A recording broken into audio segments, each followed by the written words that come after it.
on us. Tonight, Creepy Daddy Michaels and Bubba's Bullies are facing off for the final. This is exciting stuff.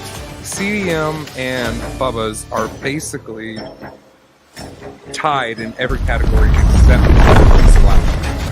So X-Elite Gamer is now kind of fishing around. These survivors are having trouble actually getting gens done. And Freaky JT kind of running away a different direction, and she is able to juke just out of the way. Really well done there by Freaky JT. And all the gens popping now, getting an adrenaline here, and it looks like they're going to have Freaky JT coming off of the hook.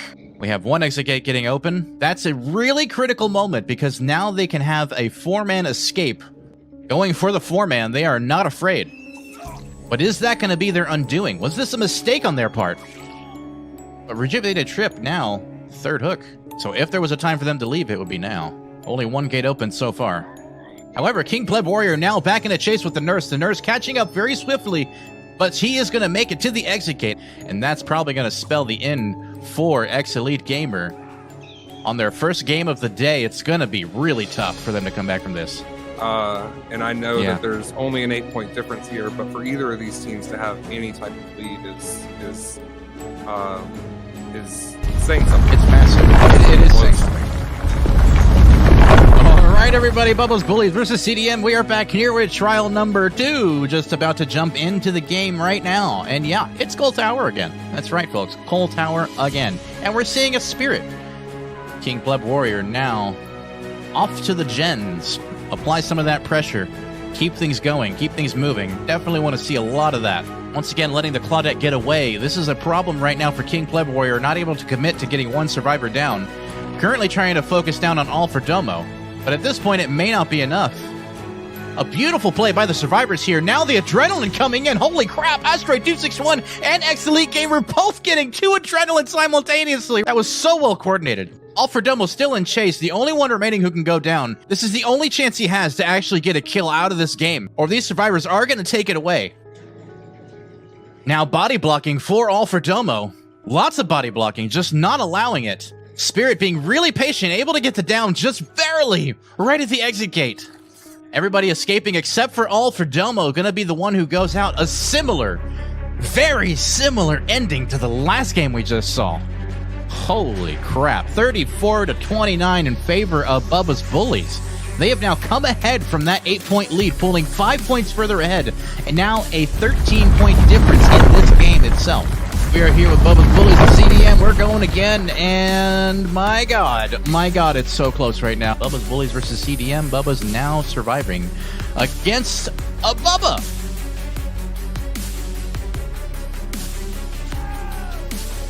Dropping that pallet really early. Smart plays here by the team, playing it extra safe, extra cautious, not taking any risks against CDM. Getting a hit on X-Elite Gamer. Once again, though, getting only an M1. Not able to achieve a chainsaw. I haven't seen the chainsaw come out yet. King Pleb Warrior now closing in on these two survivors that just unhooked. Trying to go again for the Claudette. He definitely needs to secure a kill here very soon. And that is an insta-down. Seems like there might have been a Devour Hope in play here. Getting 2 players down, now going for a slug game.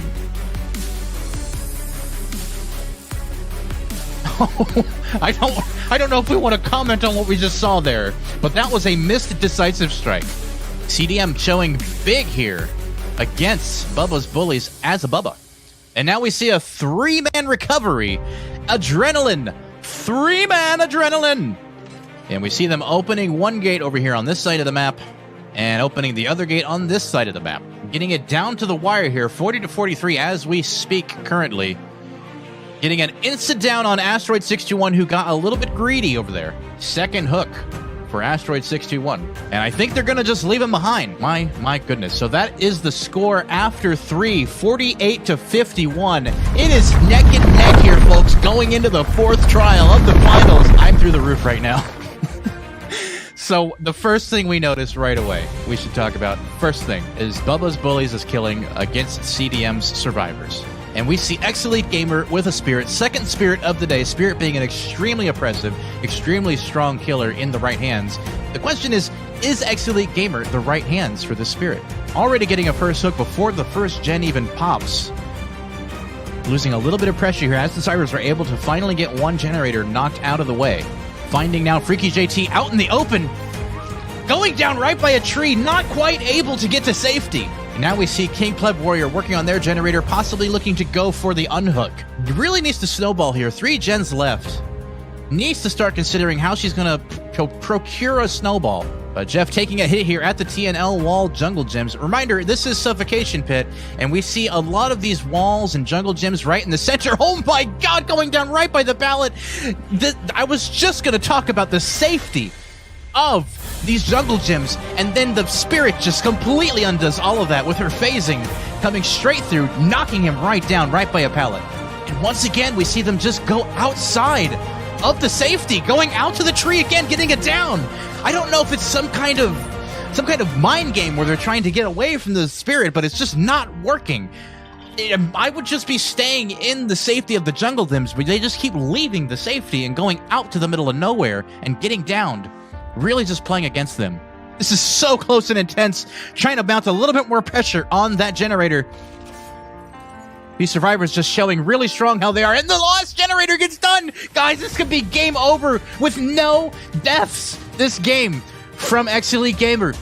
Is he going to be able to pull it out? Able to get the down on the ASMR Big Lizzy. ASMR Big Lizzy being the only one on Death Hook.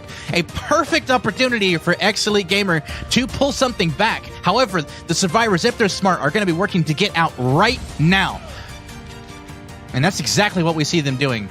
There is no reason for them to stick around any longer. It's time for them to go and get out as quickly as possible.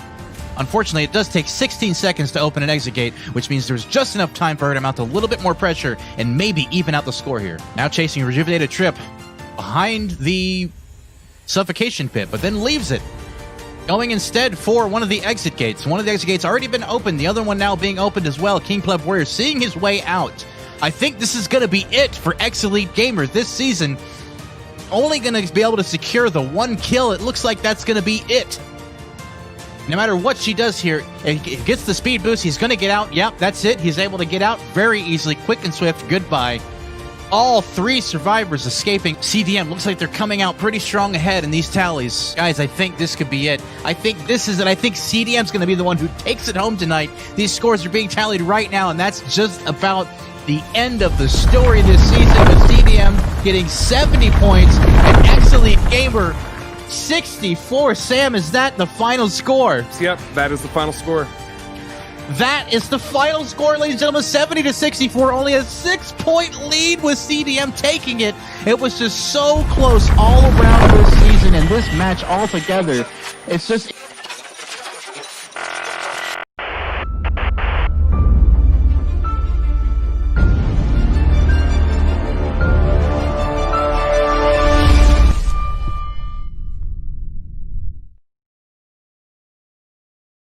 So before the first gen even pops,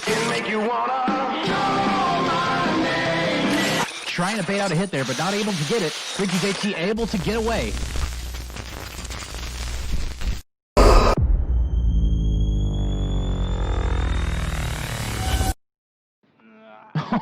That was a missed decisive strike.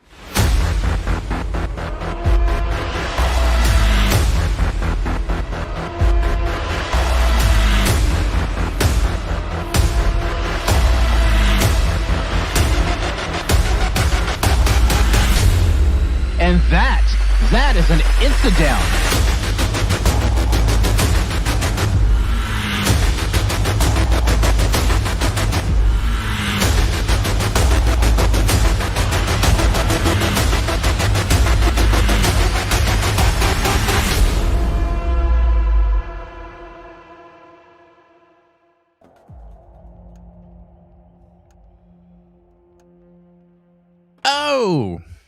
Oh! Well, welcome back, everybody. Court is back in session. I am your judge, Little Rugard, and we have with me Counselor Poggy. We've got another game for you guys. Let's see what's on the docket. What do we got?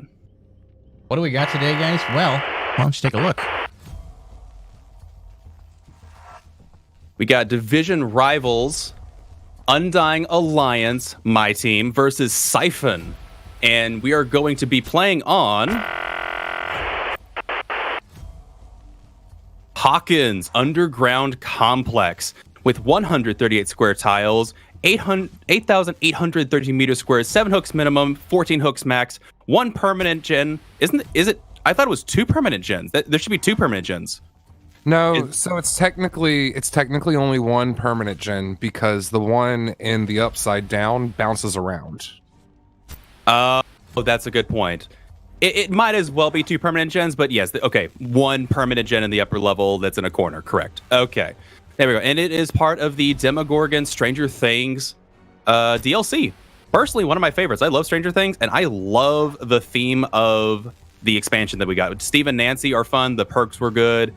I was a fan of this DLC. I don't know about you guys. Yo, we're not sponsored by them, but hype up for season 4. I fucking can't wait. Oh, right? Oh, I'm so ready.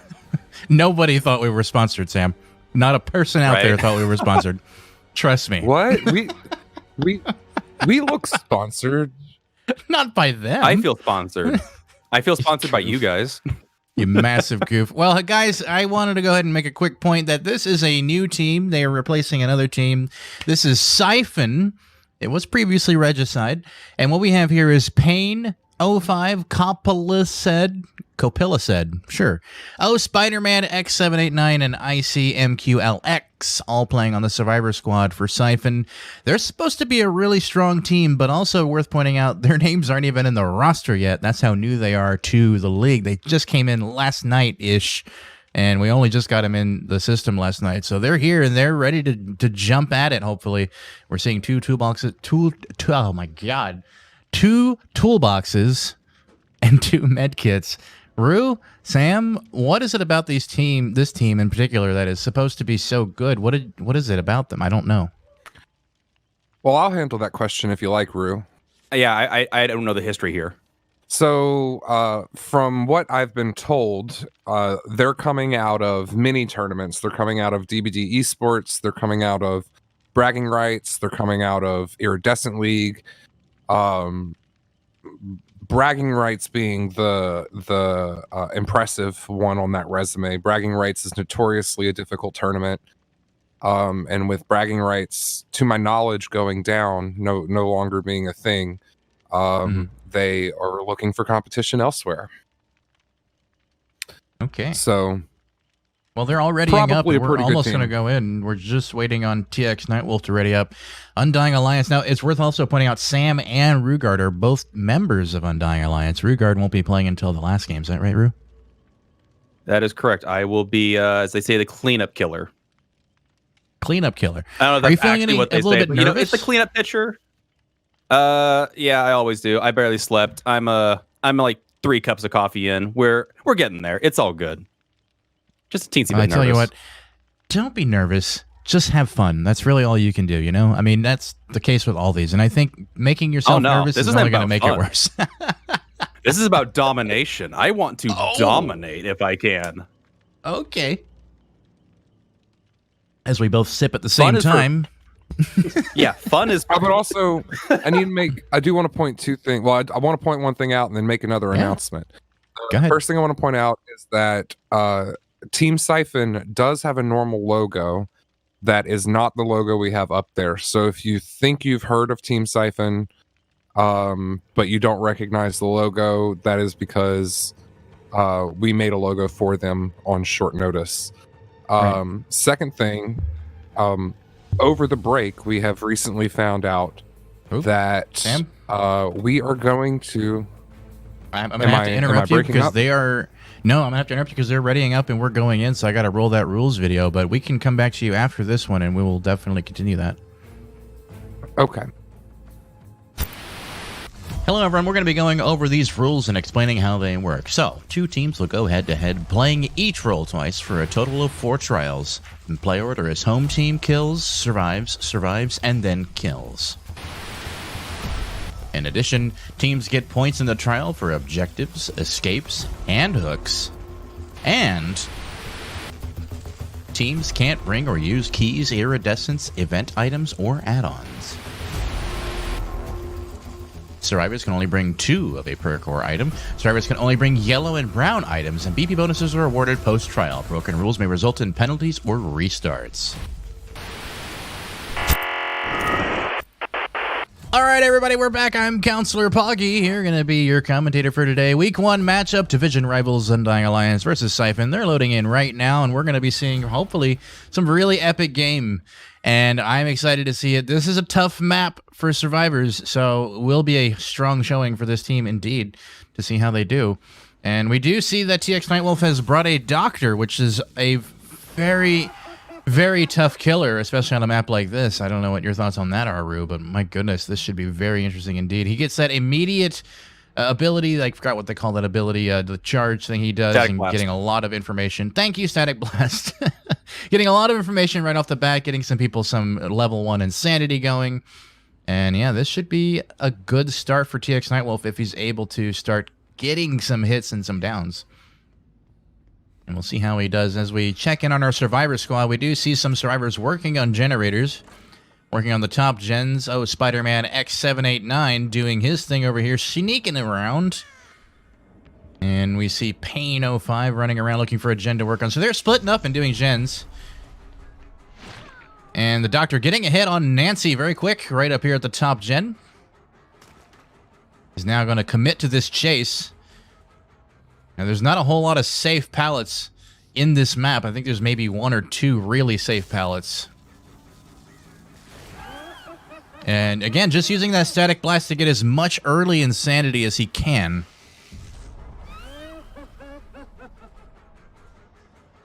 And I think it seems like he has an add-on that makes his ability longer. Is that right?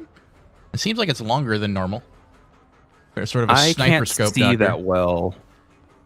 I can't see the add-on specifically. Yeah, I can't see the add-on specifically. It doesn't look like it's that much longer. It might be. And he is now dedicated to chase with Pain05, who is almost going to go down, but that Dead Hard saves him right through the pallet. Very nice play by Pain05. Pain05 not dropping a pallet yet, though. Being very cautious about dropping the pallets. Maybe being a little bit too greedy with it. Let's see how he does. He's probably going to drop this one. Almost getting the hit, but then the stun on the doctor. A beautiful play again by Pain05. Doing fantastic so far. Let's check in on the survivors. We do see 1 generator has already popped. And we do see also the survivors do eventually go down. Pain05 kind of out in the middle of nowhere going down. Doctor finally getting his first down. Only 1 generator completed, though.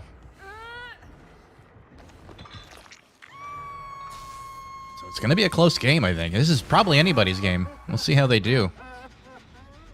This generator's pretty far along. It's going to want to kick that and start the regression process. And we do see some survivors already at level 3 insanity trying to snap out of it, but not able to finish the snap. Instead, we see Doctor running around after him.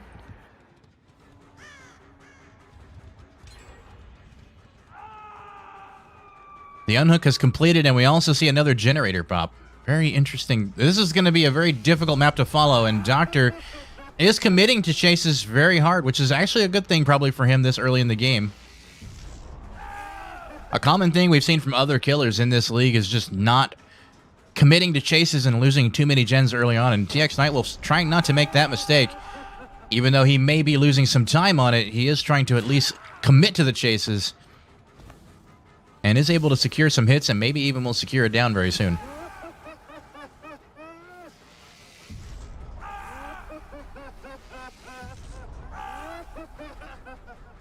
I love the doctor's laugh, by the way.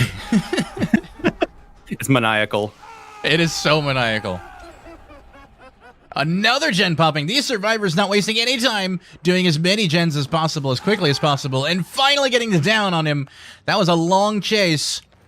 That was a very long chase and wasted a lot of his time, but it is going to be a hook, and a hook is a hook is a hook, so I can't really hate on it. However, here we go, the survivors again, almost finishing yet another gen. This will be the 4th gen popping, and we see, Spider-Man working on his as well. That'll be all 5 gens if they're able to finish it. And that's 1 more down and only 1 left to go. TX Nightwolf probably feeling the panic, only having gotten 2 hooks on these survivors. And this is amazing, because as we said, this is one of the hardest maps for survivors. And they are just playing it so well and so strong. We do see the doctor working on Pain05 in the chase. And actually maybe switching targets. He is indeed. He is switching over to this one, Nancy, who is on her home field map, so to speak. Because she's from the Stranger Things series. Never mind. Anyway, Doctor now trying to get down the Nancy. This will be second hook for Nancy. All the generators have popped, by the way. Holy crap. These survivors have wasted no time at all. One of the strongest teams I think we've seen so far in the league in general. Definitely up there with Creepy Daddy Michaels as well as the others, Bubba's Bullies. Fascinating. Making short work of the Doctor on one of the most difficult survivor maps in the game. This game has only been going for 6 minutes right now. 5 minutes and 46 seconds to be precise. And all 5 generators were done in that time. That is insane. Might you say these guys are boosted? I don't know. But that'll be a third hook now for the Doctor. Really struggling to capitalize on these survivors. I wonder if we're going to be seeing a similar strength of the killers of their team, too. Not going to go for the basement hook. Instead, opting for the outside hook. And is he going to be able to do anything else? These survivors haven't yet opened the gates. Getting some heal up, trying to reset, get some extra blood points. I think the concern now is that they want to try to get more blood points to increase their overall score as well. And the fact that they finished all the gens so early and haven't had a ton of chases with everyone maybe means they want to get more BP. But it's not a big deal. The BP is not particularly game-breaking, and you don't want to get too greedy and let the Doctor get more downs and do any potential snowball here. So got to be very careful with this, guys. However, they are going to get the hit on Fang. We do see them going for the unhook. They get the unhook. Kate following behind the Doctor very carefully. Nancy, the one off the hook, trying to get away to the gate. Are they all going to get out? It looks like they're all going to get out, getting another hit. They're all body blocking very effectively. The Doctor struggling to get anyone down. One last person alive. Is she going for the gate? She is going for the other gate, which will be 2 gates opened. Not able to secure the hatch, but he does get the hatch. TX Nightwolf closing the hatch. That extra hatch point will come in handy. But my goodness, what a tough, tough match. One of the tightest, fastest matches I think we've seen in this league so far. And I mean overall the league from Season 0 to now. My goodness. Thoughts? Anyone? Hello? My God. That was quite impressive. That is, like you said, that is considered a pretty killer-sided map, and they made short work. They busted gens out very, very quickly. Split up Doctor's attention very well. Yep. Yeah, that was just very well executed Survivor. I guess one thing I could say is that maybe the committing to the chase probably was not the proper time to commit to a chase. Maybe, I don't know, because you were talking about that, like needing to commit to a chase. Say. I don't know if that was the correct time because there was nothing else going on in that area, and if I remember correctly, all the other survivors were on a gen at that same time too. So that was just really tough overall. It seems maybe he got a bit overconfident with it. And Sam, I just hit continue without you letting you finish the scores. I'm sorry about that. But scores are right. Okay, you got them. That's fantastic. And we're going to go ahead and do the post-game review, and we'll be back to check out some of these highlights, and we'll talk a bit more. So, ladies and gentlemen, you've been watching so far Week 1 matchup, Division Rivals Undying Alliance versus the new up-and-coming team Siphon, who is very experienced in league plays. And what we saw in this first trial was Siphon surviving, and they got all 5 generators done in trial number 1. And as well as getting all 4-man escapes. Fantastic plays overall from the Survivor Squad, with a total of 3 hooks from our killer, TX Nightwolf, with no confirmed kills, which is very unfortunate for the team. Bringing the score currently 28-7 in favor of Siphon. A super strong showing. Siphon currently leading going into trial number 2. We'll see how they do going into the next trial. On the killer side, they're going to be switching sides next. But in the meantime, let's take a look at some of these highlights. Rue, you want to tell us a little bit about what we're seeing here? That was a pretty decisive victory because, again, it is killer-sided for a map Otz actually put a video out the other day, and this was at the top of the most killer. Like this was the most killer sided tier for maps, and it seems like Siphon didn't care at all. They coordinated very well, making sure that if you were not in chase, you were on a gen like glue. Good looping plays. Abandoning loops when the doctor showed that he was you got this the static shock off, preventing them from being able to throw pallets, and just like this chase went on for a while, and then there was another chase up in the second balcony with the ace that also took a while. So they showed that they were both very good at looping as well as just coordinated assault on the gens.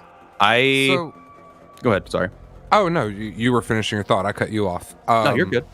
So I kind of figured the moment I saw TX Nightwolf go upstairs to protect the upstairs gen that this is exactly what we were going to see. You cannot, as a killer, you cannot worry about those upstairs gens. You cannot waste the time going upstairs. You just can't. Yep. Well, that's something Sam and I actually were talking about, and during the map draft too, I think we also talked about this, was that those two gens, you just have to leave them be. And we saw TX Nightwolf, I think, go up to them at least twice, which wasted a ton of time. They're so far away from the rest of the gens. Yeah, I'm trying to figure out what add-ons those were. I think so. One of those add-ons, I'm pretty sure, is the Static Blast cooldown add-on, which I love. It looks like that one.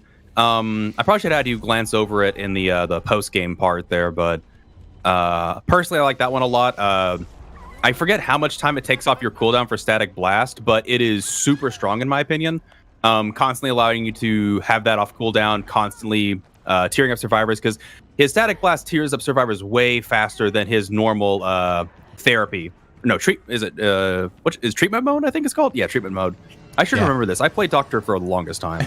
I have too, and I still forget these things. Go ahead. I'm also not seeing perks that you need on Doctor. Like I say need, or in my opinion, ideal. Like you have the potential for impossible skill checks with the Doctor. Yeah.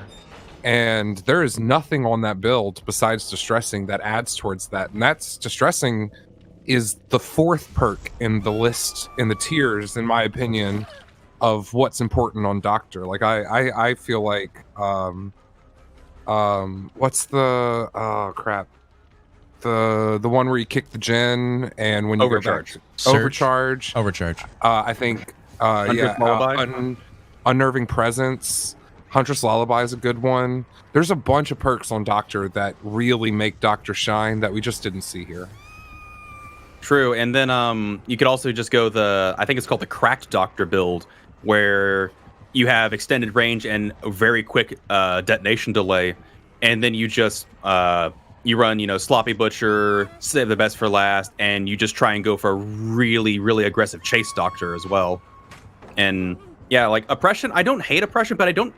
The more I've looked at it, I don't think Oppression is quite cut out for League, as opposed to, like you said, Overcharge or Pop Goes the Weasel for the purpose of kicking gens. Oppression just doesn't cut it. Right. It's cute. I like it, but it's not the same tier. I agree. I think the build has some trouble. I appreciate that they're doing it. I can't say though that the build like screwed him here. I mean, the team was just super strong in general, and I think even if you had, I don't know if Impossible Skill Check Doctor would have hindered this team at all. I mean, they're not really impossible skill. They're hard, sure, but I mean, with a team like this, they may not have even struggled with it. Who knows? So, no, it's just more meta, if you will, for a Doctor. Right. I get you. What the build that I'm seeing here is just Thrilling or Corrupt. I can't tell which that is. Is that Thrilling or Corrupt? That is Corrupt Intervention. That is Corrupt Intervention. And personally, I don't think Corrupt's good on this map. I don't think Corrupt's good on this map either. I think Corrupt on this map is surefire, easy to play around, especially if it's an upstairs gen or the upside down that gets corrupted. It's a wasted corrupted gen. You're guaranteed to get one of those two being corrupted because of the spawns. Right. So yeah, I just don't. And then no value out of Pop because he just really didn't get enough hooks to even use it. So he got one Pop. Yeah. Unfortunate. Ruin may have been better on this map. I don't know. Tough one. Yeah. Tough one. Yeah. That was rough to see out of my own team, but it's all right. We're resilient. No puns intended. Who's on killer? Is that That is ICMLQ ICMQ? something. Yeah, we're going to run them rules so you guys that are new here can get a feel for how these games are played one more time. We'll be back in just a moment. Thank you so much for watching. You're watching Vigo's Court. Hello, everyone. We're going to be going over these rules and explaining how they work. So, 2 teams will go head-to-head, playing each role twice for a total of 4 trials. In play order is home team kills, survives, and then kills. In addition, teams get points in the trial for objectives, escapes, and hooks. And teams can't bring or use keys, iridescents, event items, or add-ons. Survivors can only bring 2 of a perk or item. Survivors can only bring yellow and brown items, and BP bonuses are awarded post-trial. Broken rules may result in penalties or restarts. All right, everybody, we're back. My name is Puggy. I'm your counselor today. We're watching Week 1 matchup. Division rivals Undying Alliance versus Siphon, the up-and-coming teams who are showing a strong game today already. Let's see how they do. As a killer, we have IQMX something Q something. I can't remember how to spell their name. They're playing killer side, and we're loading in right now. So let's take a look at how they do and who they're playing. And an interesting indoor map choice, bringing a Deathslinger. That could be tricky. I don't know. Or maybe they're just showing off. Oh, boy. Ooh. So Deathslinger is tough in indoor maps, but also just a really strong killer in general. And I guess we'll see how he does with him. The Survivor's not yet on gens. Already finding some track marks to follow, and he's going to go immediately for that first shot. Not quite able to land it. It was like maybe a millimeter off. Very close. He does get him off there, though. An early hit on Canadian Beast 55. Great plays already from ICMQLX. Is he going to maintain that throughout the game? Quite possibly. These guys are competitive, and I doubt that they're going to be relinquishing any of that early pressure. Let's see how he does. He drops that pallet early. Canadian Beast walking up, going to vault over. Doesn't really look behind him to see if the killer was following. Could have gotten down right there if he wasn't careful, but the killer has switched targets over to Lieutenant Betty Beezer and Kate, Purple Kamikaze. Purple Kamikaze now taking the hit. And we see, essentially, Deathslinger's trying to injure everyone. Almost getting the hit right there at the edge, but I think just barely hitting the wall. Just a slightly off aim. Almost had it, though. Purple Kamikaze using his balance landing and then going down right into the doctor's face. This is where this map can be devastating, is not knowing where the killer is because of where those walls are. And that's exactly what we just saw happen there with 5 gens remaining. We do see our new killer getting a first hook quite early in the game. And how far along are those survivors? We see Troon working on a totem. Lieutenant Betty Beezer doing a generator, I think. ICMQLX now looking for other survivors, finding track marks early. One of the bloodied survivors, Canadian Beast 55, is probably who that is. And then Troon going for the unhook. So currently nobody working on a generator. That is not healthy, guys. Definitely want to start sitting on some gens pretty soon. And we see ICMQLX looking for someone. He's just kind of hunting right now. He does find Felix over here by the pallet. Is able to secure a hit on Troon. And is he going to continue that? No, he's going to drop chase. Just trying to get the injuries right now and then work his way over to others. But once again, are any survivors working on generators? They're healing right now over here by Hook, Troon, and Canadian Beast is working on a generator, so that'll be the first generator getting worked on. Is able to get a hit on Lieutenant Betty Beezer, who is... Ooh! What just happened there? Oh, no. Somebody got stuck somewhere doing something. I'm not sure exactly what happened, but he should have had it down there, but kind of messed it up. Is he going to be able to do this one? Yeah, he does get the down right here again. These pallets are fairly unsafe, so it's quite easy usually for the killers to kind of secure a quick down. And that's exactly what we saw happen. I see MQLX getting now a second down. That'll be a second hook for ICMQLX. And first generator popping now for the Survivor Squad.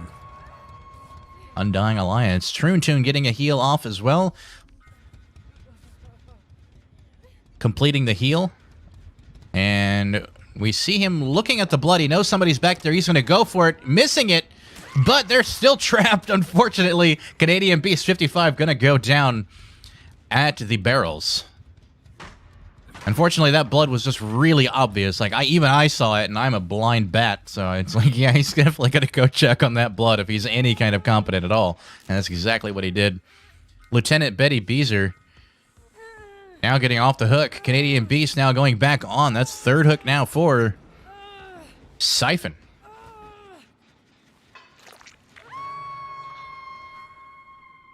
And these generators are just not going very fast for this team. They're just having trouble finding a generator to work on. Currently, nobody sitting on generators again. You have someone self-carrying in a corner. These two survivors just kind of crawling around. This is hard to watch because the other survivor squad was just kind of sat on gens at all times. And these guys just not doing it. They are not sitting on generators. They are mostly walking around. And cleansing totems. Which, yes, is great for blood points and can even remove things like Ruin, but oh no! Deathslinger finds Corporal Kamikaze working on the totem, although he finished it, is still having to deal with Ruin, apparently probably dealing with Undying now. Corporal Kamikaze taking that hit. ICMQLX working on the chase, trying to see if he can catch him. Is he going to get it? Nope, doesn't quite get it.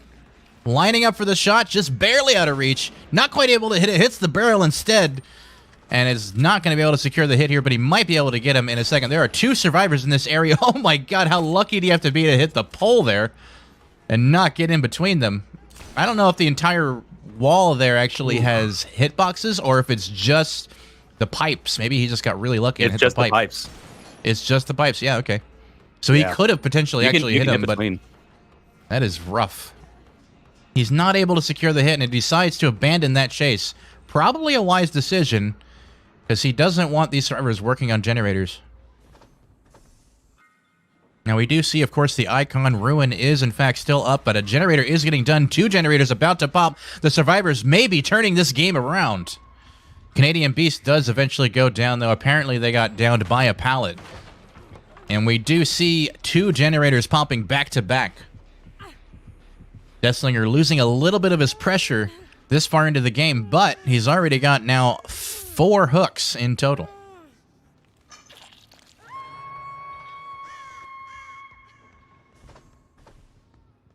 Now you just have to ask yourself, what is going to be the response from the Survivor Squad? Are they going to be able to pull through this? Are they going to go looking for Ruin? What is the plan?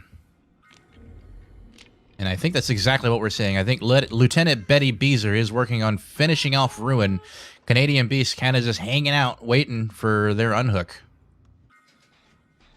And now Corporal Kamikaze working on one of the top 2 gens. And I do believe the other one is also available at the other side of the map. Yes, that's exactly what we see. Lieutenant Betty Beezer switching it to the generator now. These 2 gens are going to be basically impossible to defend. This could be the turning point for this game where Deathslinger will lose all of his pressure and could have a turnaround game for the survivors who started off a little bit troublesome. However, they're not able to get the unhook. Deathslinger coming back to the hook and doing some interesting move there, kind of hanging on. That's genius. That was really smart to waste that time, but it wasn't quite enough. It was like a half a second away from a confirmed kill. And then, of course, we have Canadian Beast getting borrowed time as well. My God. What a strong back and forth between these 2 teams.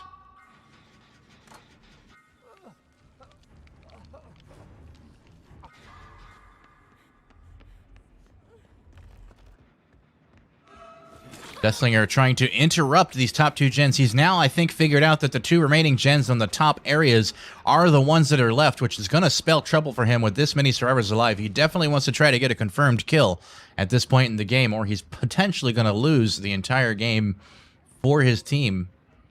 But they had a very strong opening game, so do have a strong lead. And we do see him finally get Corporal Kamikaze down, bringing 2 downs now. And that'll be second hook for Corporal. Another gen popping. And is that other gen also going to pop very soon? Let's take a look.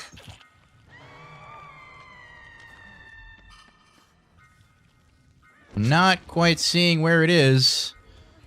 No, she's healing herself first. No, we don't see any generator getting worked on right now. So that last generator is still hanging on and regressing because Ruin is still up and at it. That is rough.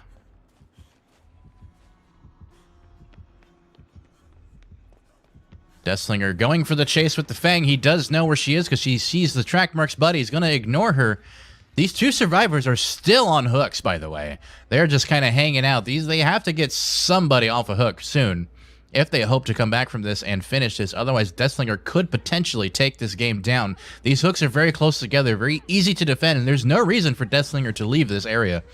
Camping it is the right play here. We do this. You see the survivors trying to get one person off the hook. Is it going to be enough, though? It is. Fang is going to body block and get a whiff. Ooh. Very nice play. Baits out the whiff of the hit, but Corporal Kamikaze goes back down. They're trying to get very last-second save on Troontoon, a very successful save, as ICMQLX is going to now go for the Fang and leave Corporal on the floor, probably fearing a decisive strike.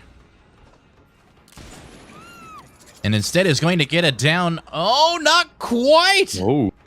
What has happened there? I don't even know, but doesn't quite get the down. And another whiff! Finally getting the down on Lieutenant Betty Beezer. And that'll be second hook. He has a lot of hooks, but still no confirmed kills. And the survivors can recover from this and finish that last gen pretty soon.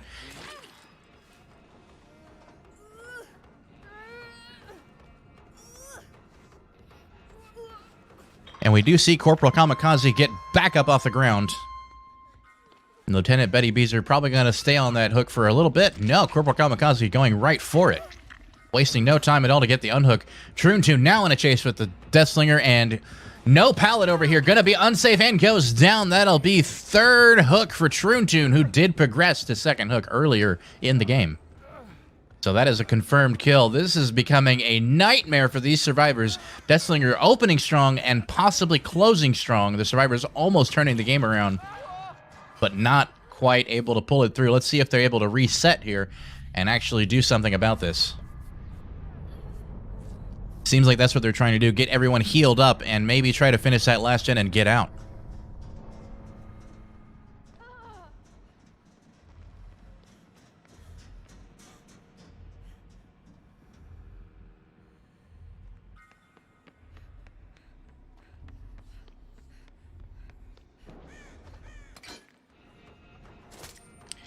We do see ICMQLX in a chase with someone, but then he lost them, which is not good. There's only 3 gens left on the board.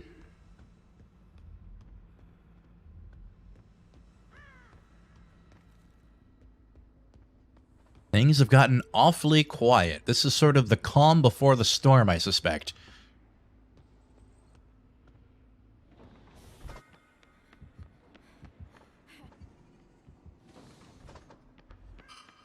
And with a showing like this, I think this Undying Alliance team, the underdogs into this team right now, are going to be having a hard time coming back from this throughout this match. We do see Canadian Beast now getting in a chase with Deathslinger, as Deathslinger lines up to continue the chase, going through over the pallet. Canadian Beast going to probably vault this, waiting this time, giving him a moment to see if he's right behind him. Probably learning that lesson from the first time. Using this sort of pallet/window loop together, very smart. This is kind of how you have to play Hawkins. You have to chain together pallets and windows like this. You have to make your own strong loops because they just don't exist on their own. And that's exactly what we're seeing Canadian Beast do. But maybe making a mistake here. Is he going to go down? Not quite able to secure the pallet drop. Deathslinger almost getting the hit and could have maybe pulled her around, but is not able to secure it and does have to work a little harder than that, apparently. And we do see generators getting worked on, or at least we hear them.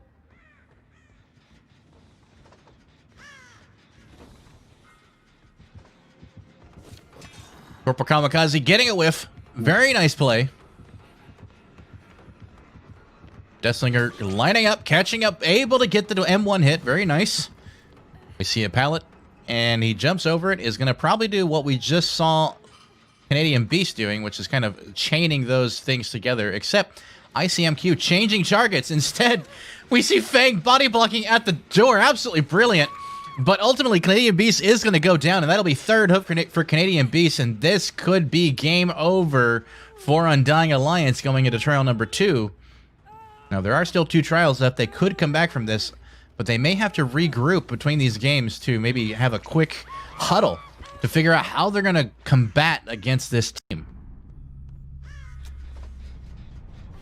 Corporal Kamikaze desperate to finish the generator, but I just don't think it's going to go through for him. As we see Lieutenant Betty Beezer kind of either looking for Hatch or looking for a gen to work on. And now we see ICMQLX getting the down on Corporal, and that'll be third hook. This is practically a 12-hook game for ICMQLX.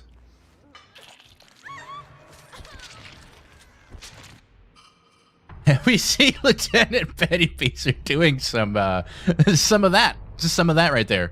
Because reasons. I don't know. I don't know what this is, but she's standing on Hatch. And she's going to take the Hatch play. Oh, man. So she does get an escape, and she does get the Hatch play. But, I mean, that was a 10-hook game, guys. Holy shiza. My goodness. But look at these scores. Pretty even scores all around in general. Not too far apart. What is that? What is that purple add-on that they have? That purple add-on I'm trying to see. What's that Prison Chain. Prison Chain. Prison Chain. Required. Okay, so that's similar to what we saw previously. Yeah, I do. Warden's Keys, by far the best add-on. I haven't seen the other one that much, but it seemed to work out pretty okay for them. Didn't say the best for last on this one either. Monitoring views, very good. Ruin Undying, we saw how well that worked. They weren't able to get Ruin in the end, and that ended up being pretty strong for him. He was able to constantly switch his targets and make sure those gens were constantly harassed, and played that very well. If they had gotten Ruin, it might have been a different game, but they didn't. That is something they probably have to work on. Get a right. Maybe take a page from PGS's book. Besides that, Corrupt intervention again. I don't personally think Corrupt is good, but it seemed to not be too much of a detriment for him, so maybe it's good. I still don't think it's correct, but I don't know. Phenomenal play from the killer. Right. Phenomenal for killer. Phenomenal play. I think it was great all around. I mean, we saw the survivors almost bring it back. It was just really tight there in the middle. But let's take a quick post-game review, and we'll come back and look at some highlights. All right, folks, we've been watching today's Week 1 matchups. Division rivals Undying Alliance versus Siphon. And yeah, this has been a fascinating match so far. What did we see in this one? We saw trial number 2, of course, which was a total of 4 generators getting completed. Almost got them all. Only one person escaping by Hatch, by the way. Not just a regular escape. And a total of 10 hooks. A really strong showing by Deathslinger with a total of 3 kills as well. So, fantastic job from Siphon, bringing the score 25-13 in favor of Siphon in trial number 2. Going into trial number 3 as well, Siphon leads still. And we'll see how they do going into the next game in just a moment. But let's take a look at some highlights from that last game. So, yeah, why don't you tell us what we're seeing? Yeah, there's a couple of really good shots. This Deathslinger, obviously very adept at playing Deathslinger. He made some really good shots. There was a couple of points in that uphill room. I think that was right, and we may see it come up here a bit, where he hit the pipes repeatedly. That's very unfortunate because yeah, those pipes, it's you know, they're the small part, right? They're like 1% of that geometry, and hitting it is super unfortunate because yeah, you can nail shots through those bars. In fact, I've seen it before. You can nail shots through the gaps in the stairs, and I think he was actually trying to get that shot one time, and then the survivor realized what that was happening, and then they moved up the stairs to the platform. You can't shoot through the platform, but those stairs, you can shoot through the gaps occasionally. Insane trick shot. You're a god if you can get that, in my opinion. I've never been able to do it. Yeah, that was a very back and forth game. It was fun to watch for sure. It was unfortunate to see my team, get 3K'd, but we had a lot of opportunities, and it was really, really good back and forth. I think if we commit, because what you're saying earlier in the beginning of the game, we didn't have a lot of people on gens. Survivors weren't committing as much as they were. They were kind of spread out, not really, maybe even getting their bearings potentially. But yeah, also that one point where he was chasing the Feng earlier, and Feng vaulted, and everything looked like it got caught up. That was the grab not working. because grabs now have a dedicated server check, and oftentimes the grab gets reverted if you go for a grab. And if you do, you get paused almost for a second sometimes, and it's kind of a bummer because oftentimes, like it happened to him too, you not only miss the grab, which is an instant hook, you often also miss the swing that accompanies it, and so you whiff and you have to go to another tile. It's kind of frustrating. No, there's a lot to take in from this game. There was a lot going on. Yeah, this Deathslinger had really good knowledge too of where the survivors were at any given time, constantly juggling them, and had really good knowledge of where they were. I think that was partially due to Undying, because those R rating skills, survivors are passing totems and they don't know that they're passing totems occasionally because of how many walls we have in this map. They relatively strong showing considering this map is fairly killer sided. But as we saw in the first game, it can be killer sided and survivors can just play around it. Survivors did play around it relatively well, but in the end it didn't work out for them. Yeah, ultimately, I think it comes down to exactly how well the survivors can chain together the loops and loop properly, and it's hard. I mean, it's not easy at all, and we saw just how much of a hard time they had with it. But we also saw how well Siphon did at it in the first game, and yeah, I mean, it was just an insane matchup. Right here, this moment was really nuts. When he gets the unhook, just with barely a second left, and almost was able to waste all of his time to get the confirmed kill, but not quite able to pull it through, but it was really close. That was a really smart move on that part, too. They realized how close they were to dying, and so instead of, reeling them in, they let the survivor struggle. I think if I remember correctly, if the survivor does not struggle, the killer doesn't reel in. Yes.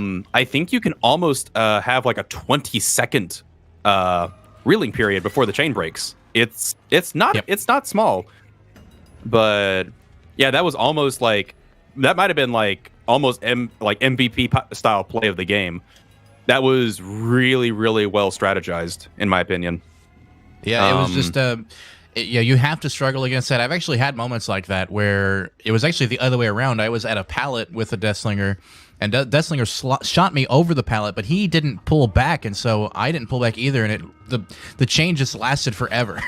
And so if you don't pull back on it, if you don't struggle against it, it'll last forever. So that's exactly what Felix did to get out of it quicker so he can get the unhook, and that was just like a mind game between them two. It was like a meeting of minds. It was just fascinating. So really well done. They're about to go back in, and I think that's all the highlights we have for this one pretty much. But yeah, a lot of really amazing shots, a lot of amazing play. I think that was a dead hard. That's what we saw earlier. That was a dead hard out of that. Wow. Okay, now, see, that's what I missed the first time, but now that I saw it that time, I'm like, okay. A dead hard. Very, very nice. And really quick, I'm going to fix this because it's showing the wrong thing. Same like, killer, ICQM. I mean, why not? He's really good. Why wouldn't you bring him back in, right? Yeah, it looks like they're running him back into it. Don't blame him. Yeah, nice. Really strong showing. Really strong showing by their part. I wonder, I'd imagine they change killers between rounds, but yeah, I don't know. I guess the question is, would you bring Deathslinger to other maps? Again, I don't play Deathslinger a lot myself. I play it intermittently, so maybe he's just preferred for this map. I don't think I've ever seen a killer take the same killer into a map twice, but I could be wrong. And I just want to say something to the chat, guys. We see a lot of drama going on in the chat. I just want to say there's no hard feelings to anybody. We're all here just to have some fun, and I'm sorry that there's some hard feelings from one of the other teams that's not with us anymore. I feel bad that they're hurt about it, and I feel for them, but I hope that maybe you guys can just watch the show and have fun with us. That's why we're here, and hopefully we can just chill together, because we're not trying to be dramatic, and we hope you guys are just enjoying yourselves. So we love having you here, and we hope you'll stick around. And they're readying up right now, so we're gonna roll those rules one more time for you guys between now and the next game, and we'll see you in a moment. Hello everyone, we're going to be going over these rules and explaining how they work. So, 2 teams will go head-to-head, playing each role twice for a total of 4 trials. In play order is home team kills, survives, and then kills. In addition, teams get points in the trial for objectives, escapes, and hooks. And Teams can't bring or use keys, iridescence, event items, or add-ons. Survivors can only bring 2 of a perk or item. Survivors can only bring yellow and brown items, and BP bonuses are awarded post-trial. Broken rules may result in penalties or restarts. All right, everybody, we're back, and my name is Buggy. I'm going to be your counselor for today. Week 1 matchup, Division Rivals Undying Alliance going up against Siphon, who is showing how strong they are today. We're loading in right now to the next game. This is trial number 3 for you guys, which is now correctly showing because I wasn't showing right the first time. But it's good now. We're good. And ladies and gentlemen, I hope you're enjoying the show so far. Very interesting matchup. A very strong lead for Siphon going into this next game. Let's see how they do. ICMQLX still killing and now bringing a pig, which is a good choice, I think, on a map like this with lots of walls and lots of places to hide. Not at all a dumb choice, I think. This will be very interesting to see how he does.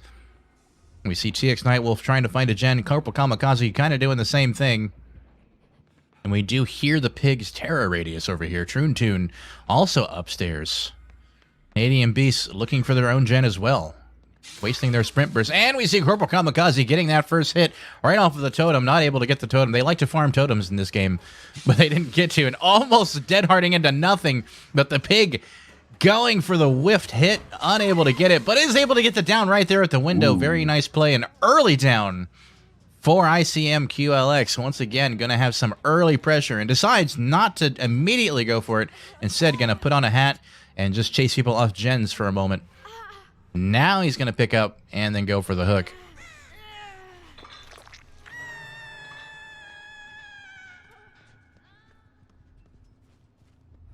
Already getting first hook, and we see a generator almost completed here. TX Nightwolf and Kate. And now in a chase together. Who's going to be the one going for it? It's going to be the Kate. Is able to secure the hit here. Very nice play.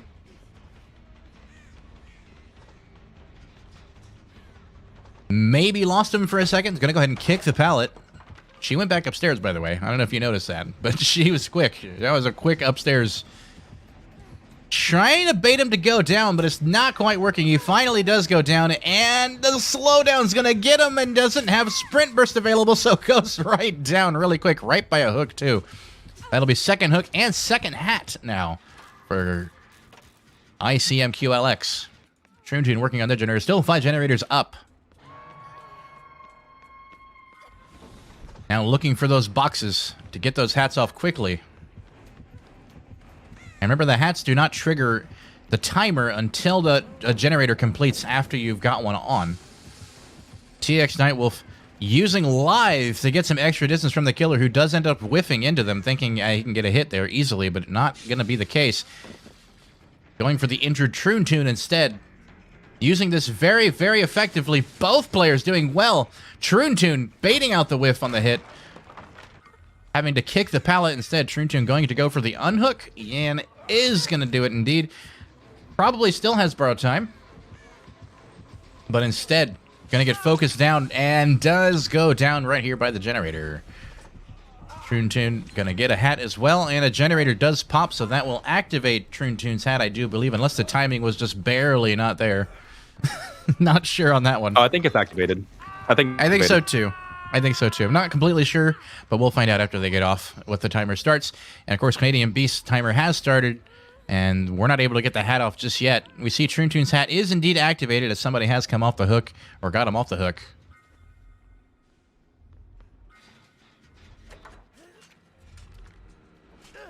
Troon working on getting his hat off. Canadian Beast doing the same thing. These survivors are just not able to do a whole lot of gens when they're working on this. And unforgivingly, Pig is going to go for Troon at the box.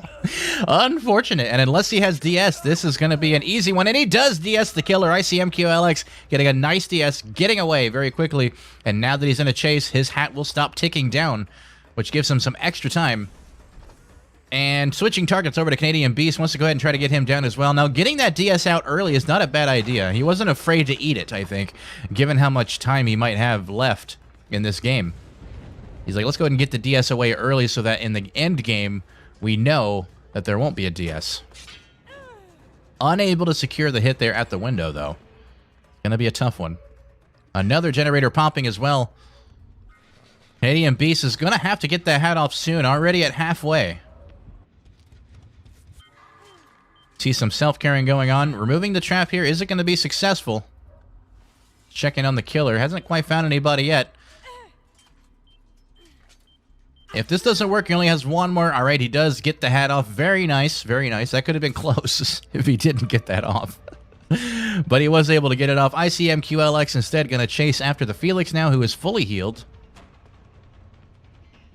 Using these rooms very effectively, but ultimately is probably going to take a hit right here at the window, and does.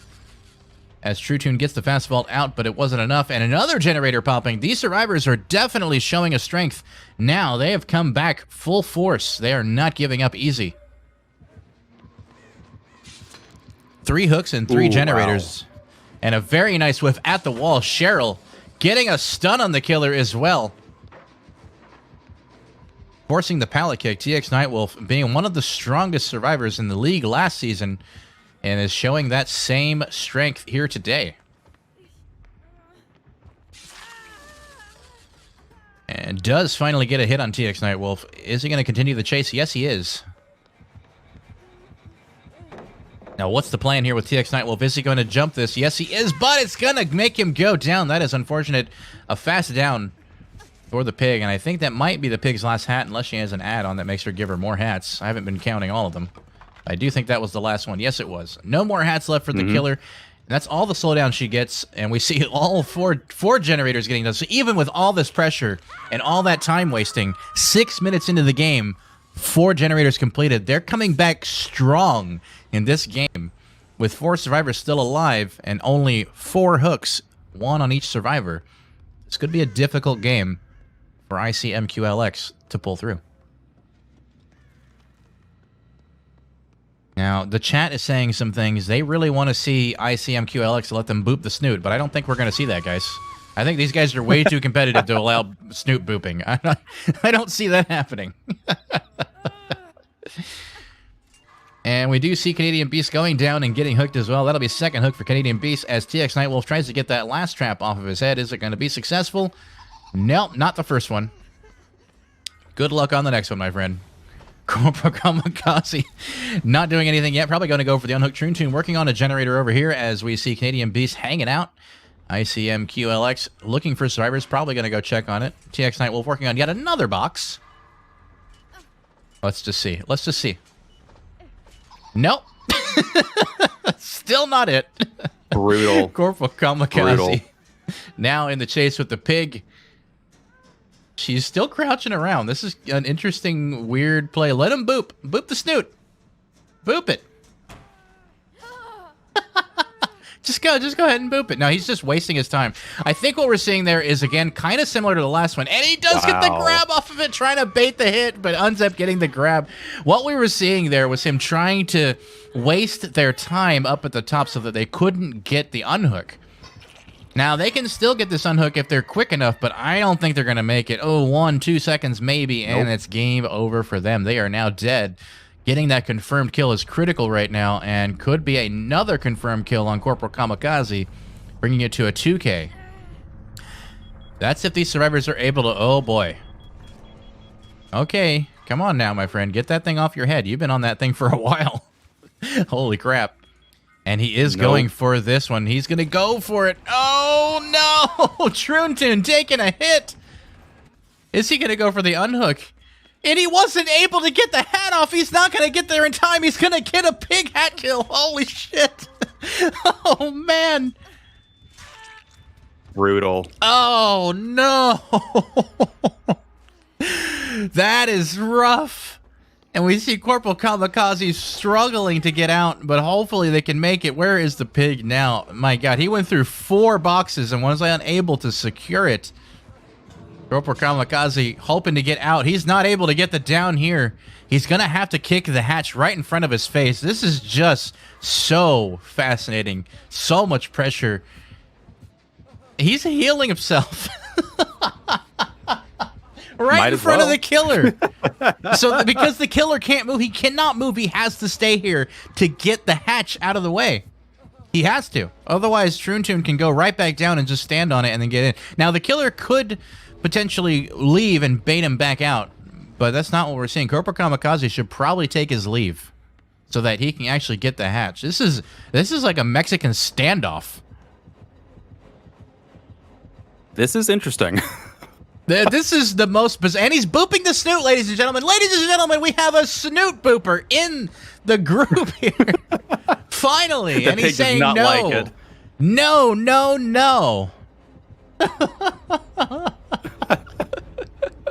What is going to happen now, folks? What is going to happen now? He can't even get out because he's being body blocked by the pig. Now they're just trolling. Wow, I didn't know you could body block that. You mean either? That is interesting. I didn't realize you could so body now block. He's stuck. I think what he's trying to do now is just get a confirmed kill off the timer as well. This is fascinating stuff. He does make the escape. The hatch is going to open. He keeps trying to... I mean, he can't actually boop it from this high. Oh, he's going to stand there and make sure he dies to the timer. Oh, this is so cruel. That's brutal. Oh!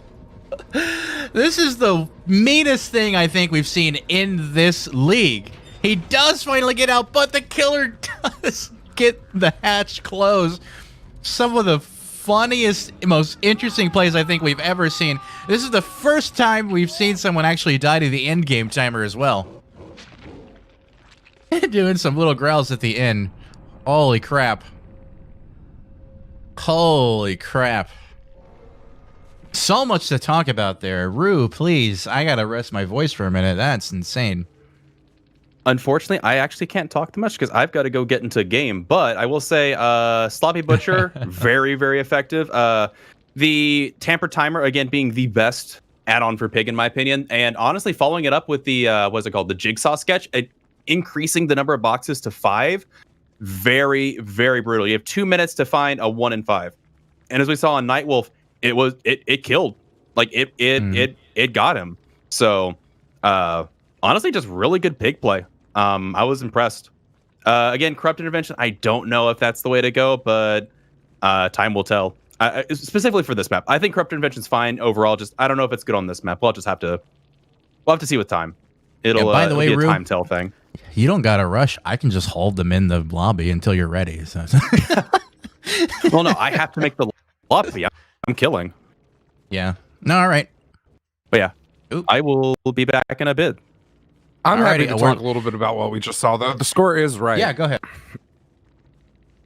So Let's wait. Let's do a post game review, and then we'll look at the clips while you talk about Yeah, it.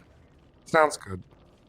All right, ladies and gentlemen, what you just watched was the Week 1 matchup. Division rivals Undying Alliance going up against Siphon, and yeah, it's been fascinating so far. Let's do this scoring breakdown. You're watching Vigo's Court, and this was trial number 3. And here's what we saw. 5 generators got completed, and a total of 1 person escaping. That was a very fascinating ending for sure. I think by far one of my favorite endings. A total of 8 hooks and 3 kills, which, you know, it's not totally one-sided. It's pretty close, actually, 16-20 in trial number 3, but I don't think there's any way they can come back from this going into it. But Siphon leading going into trial number 4. Now, let's take a look at some of these post-game highlights and have Sam talk about it a little bit. Sam, go ahead.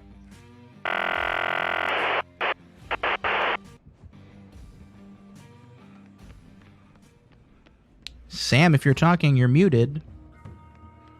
We saw 2 things happen for the first time ever in this match. We saw an entity kill, which awards 3 points automatically, regardless of where they are in hook phase. And same for the pig hat. No matter when the pig hat goes off, they're automatically going to get 3 points as if it was a full kill.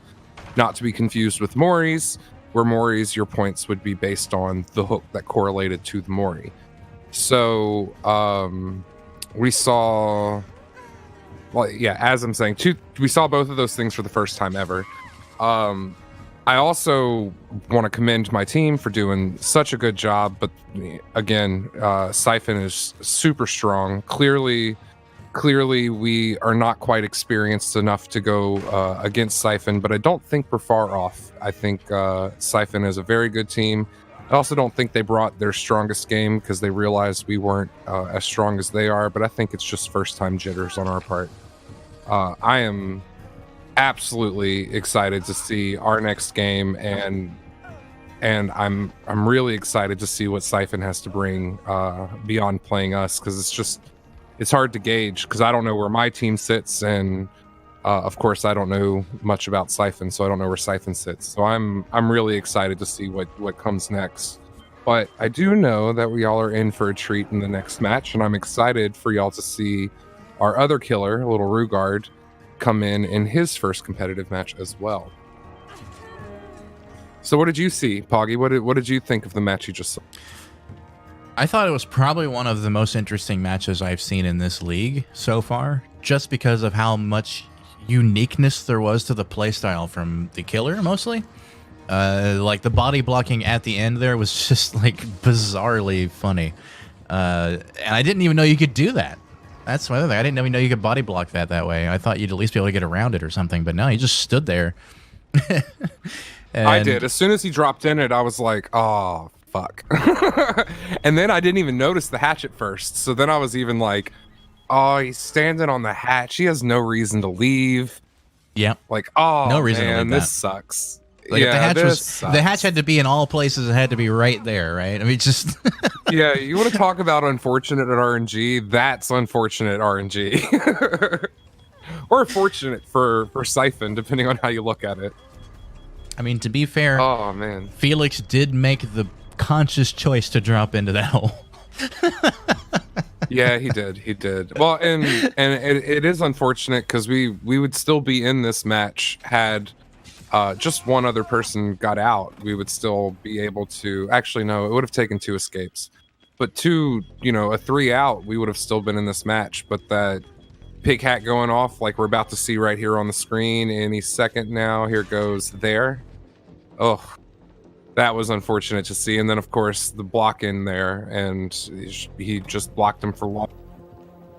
Chance to go. That was where he should have left. He's healed up. You take your leave. Don't get the hatch and just get out.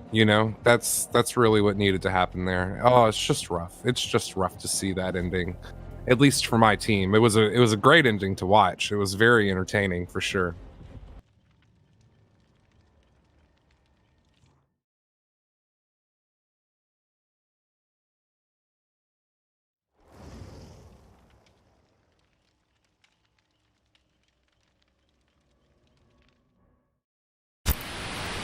Hello, everyone. We're going to be going over these rules and explaining how they work. So, 2 teams will go head-to-head, playing each role twice for a total of 4 trials. In play order is home team kills, survives, and then kills. In addition, teams get points in the trial for objectives, escapes, and hooks. And teams can't bring or use keys, iridescents, event items, or add-ons.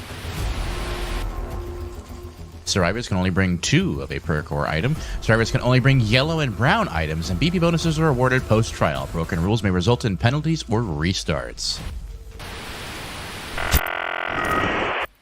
Well, what's up, guys? We are back. I am Counselor Poggy, and Little Rugard is going to be killing in this one for Undying Alliance versus Siphon in these division rivals, and we just now loaded in, so let's take a look at who he's going to be playing. Little Rugard is going with Michael Myers. That is something fierce. Is he doing a jump scare Myers? Is that what's happening right now? Oh, shiza. This could be devastating for one side or the... It's going to be really one-sided. It's either going to be really, really good for Michael or really, really bad for Michael. Let's see how he does. Getting now a first hit on Spider-Man 789. It depends on how well these survivors know how to play against a jump scare Myers. A scratch mirror Myers, to be more specific. And we do see them working on generators, sitting on generators. He doesn't even see him. He doesn't even see him coming. Instead, he just decides to commit. Maybe he did see him and just committed. I'm not sure. But I think maybe he didn't see him.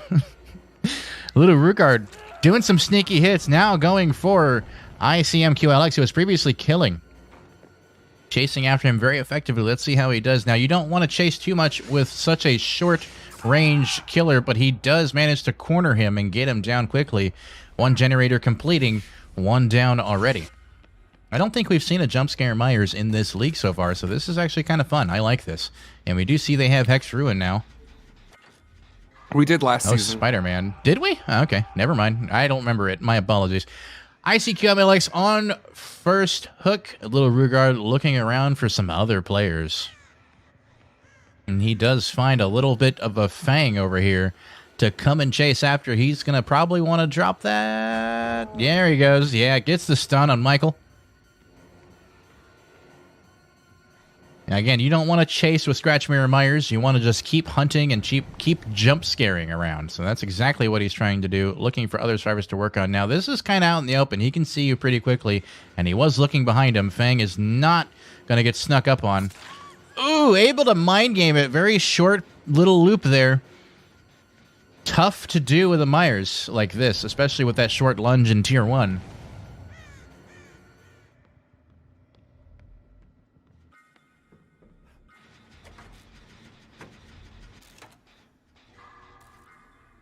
And we do see here that there are generators getting worked on.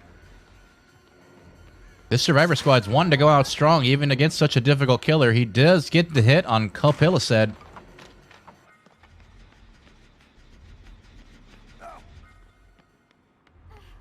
And where is he now? That's the question you have to ask yourselves. Where is he now? And he is on ICMQLX again. That'd be second hook if he's able to get him down.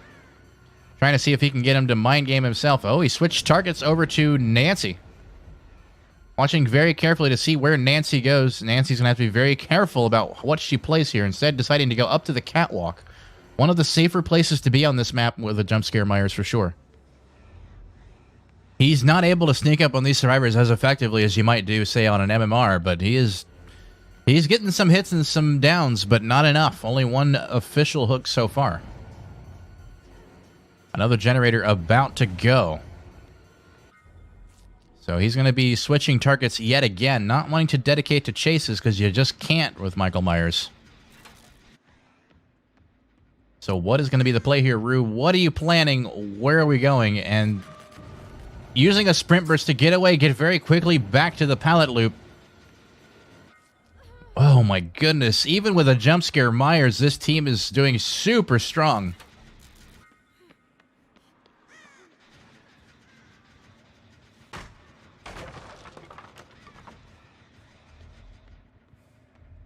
And one thing that we're seeing a lot is that these survivors are not letting him sneak up on him. They're keeping line of sight and vision open as much as possible, looking around very carefully to see where Myers is coming from. And when they lose track of him, they very carefully work their way back to where they were going, trying not to get themselves mind-gamed into bad situations. Even going so far as to heal themselves back up. Now, they haven't done a whole lot of generators yet, but they keep pushing on them. Pain 05, perhaps going to go down. No, he dead hards into the pallet. Very nice, getting the stun on Michael as well.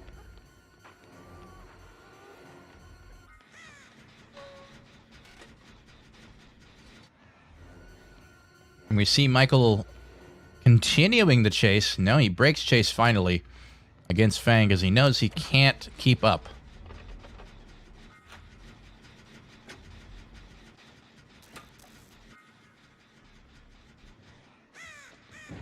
These survivors are just not able to be snuck up on. They just have too much awareness. Gonna be forced to kick the pallet, which will of course let her get a ton of distance. Because Michael's super slow. And we do see another generator popping. That one being very close, but Fang gonna have to jump off of it. Is he gonna go down here? I think he is. Maybe. Oh, maybe not. He might make it to this pallet. He does! Having to whiff! That lunge is so short! Oh! And again getting a stun on Myers.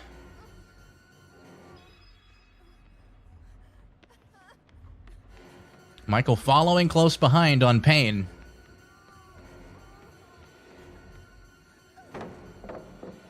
Dropping the pallet early, not a bad play. We see 3 generators done, just not able to get hits and downs. This Survivor Squad is brutal. I have to reiterate, this is one of the strongest killer maps in the game. Not the strongest, I would say, but very strong for killer. And especially a jump scare Myers. And even with that, he's just not able to do anything right now. This is devastating.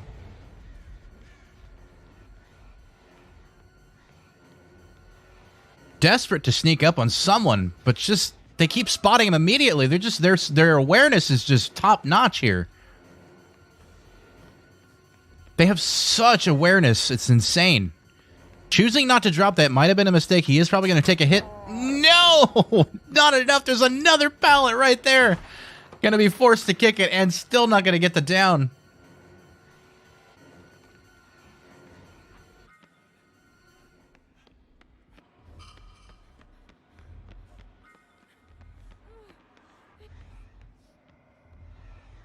What can Michael do here? What can little Rugard do?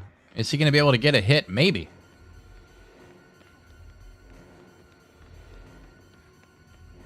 He is able to hit Nancy, Compilla said. Taking a hit now and then trying to see if he can maybe get someone else. But the thing is, once you've gotten that first hit with Michael, you can't really necessarily do it again. This is tough. And we do see him manage to get a hit on Ace. I almost called him Felix. But I don't think it's going to be enough. There's only one generator left. And again, not able to get any down. 7 minutes into the game, only one hook so far. 7 minutes 46 to be more precise. Capilla said also taking another hit. They just keep re-healing themselves, which is just not working out for Michael. And there they go, healing again. That's all they have to do is just keep healing every time they get hits, and they can kind of GG their way out of this one.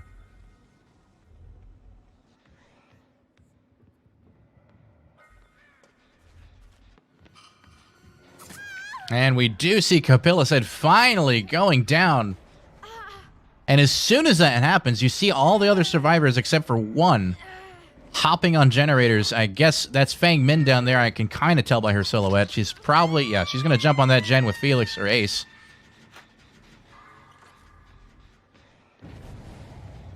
No, that was a Kate. Okay.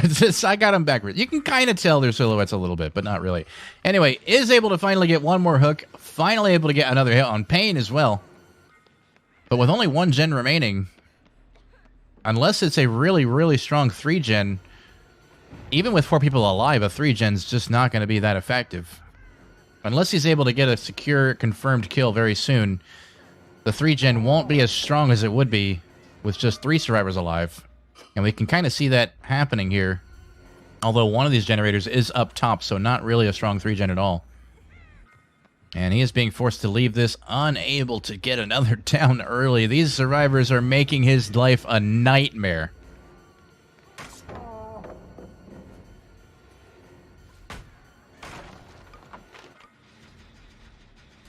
That gen is probably going to pop.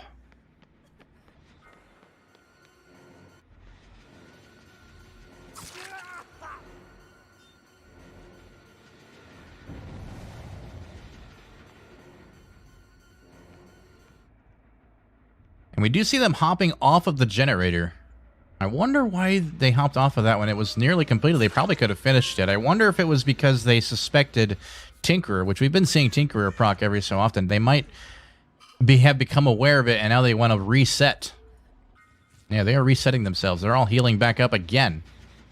Rugard just desperate to make some play here, but not able to do it yet. Is he going to pull out something last minute? He just needs to get one confirmed kill to really help him out.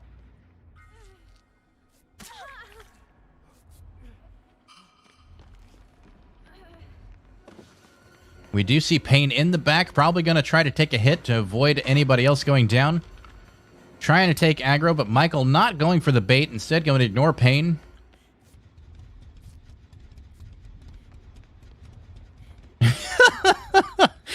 Oh, Spider-Man wanting to get a hit, a heal there, but Capilla said, no, I'm just going to go. I'm going to leave this. No, I don't want to heal you right now.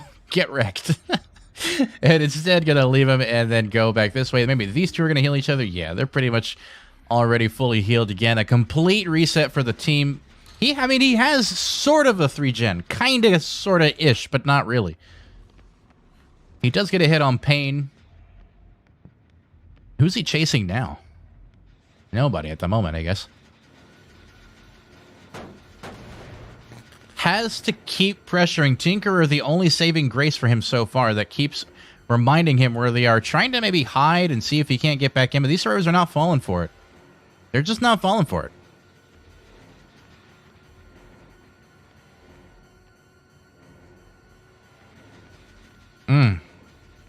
That is tough.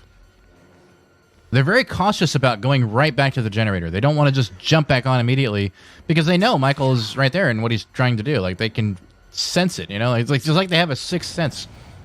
Or maybe they have something like Spine Chill or something on their team as well. That could be what's preventing that. I mean, on a map like this, running Spine Chill is not a dumb play at all. And this generator is just about to pop. It's very close. But not able to commit to it. It is going to end up regressing after he kicks it, which you probably will do in a moment here. There he goes. Even get a nice swift kick, but the other generator does pop. And all 4 survivors still alive.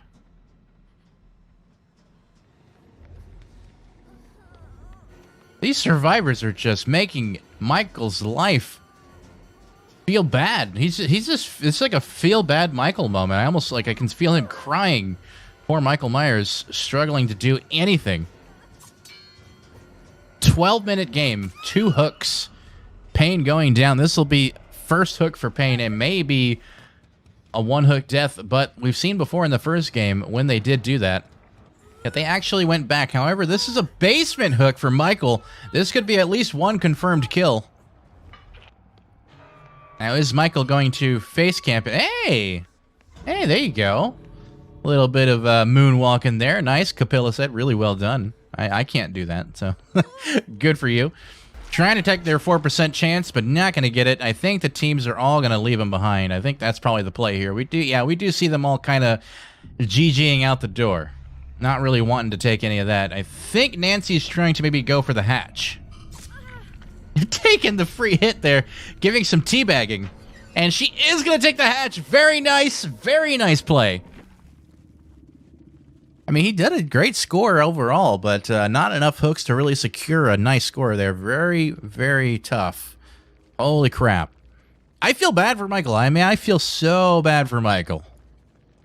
And I think we're going to get little Rugard back in here in a moment to talk a little bit about what we saw. But looking at his build, I mean, he had a pretty solid build. Surge, Tinkerer, Undying, and Hex Ruin. Tinkerer just letting him know which gens are completed, using it as sort of or getting completed, sort of a tracking perk.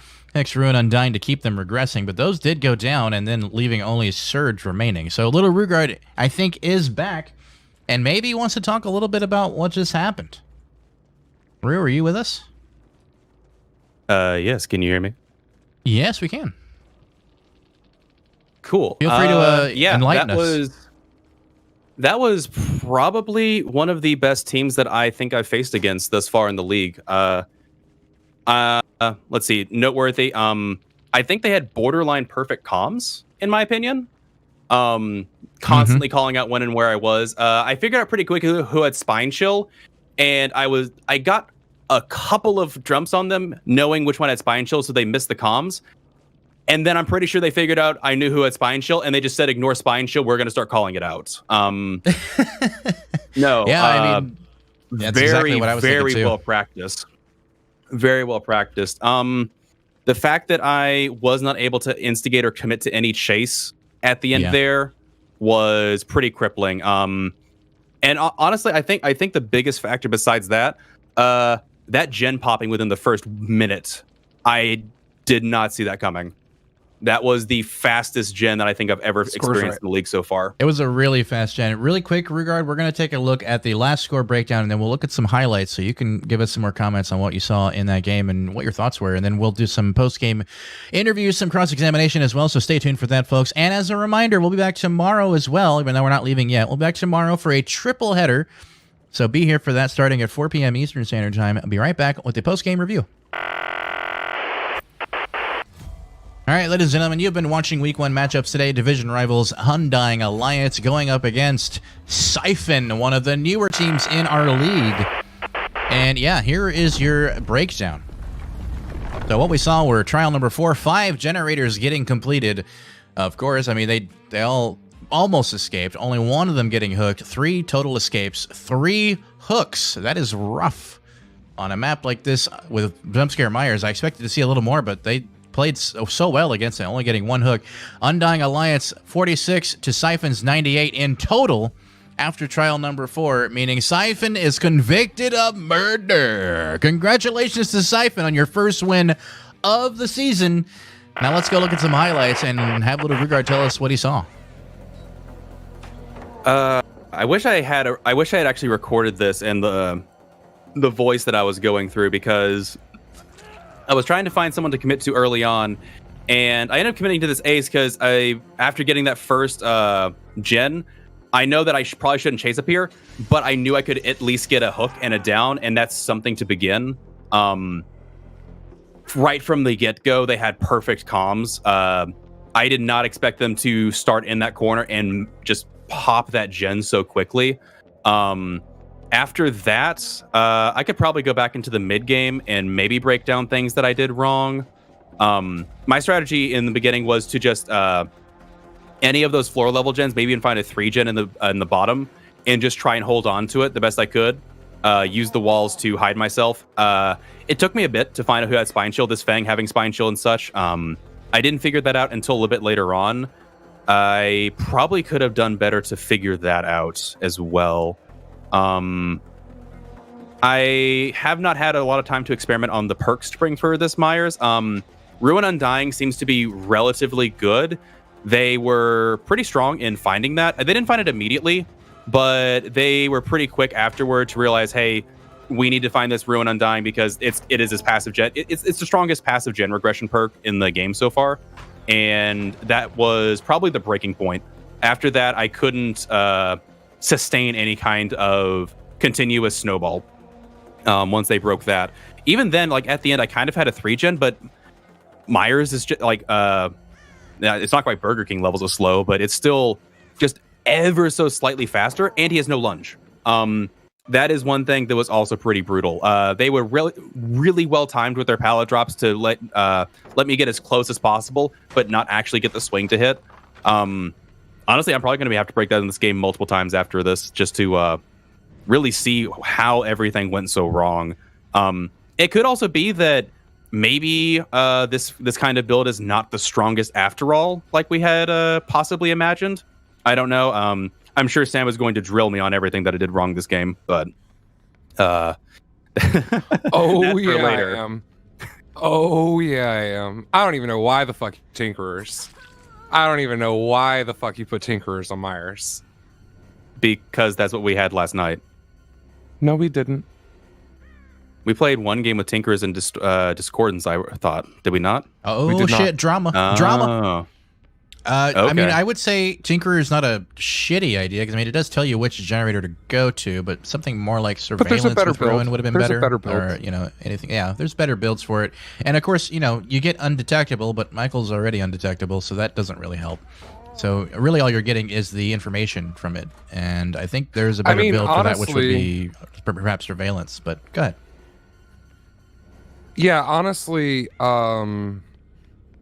I'm not going to say that you did poorly. Again, you made their lives a living hell. You just didn't get hooks.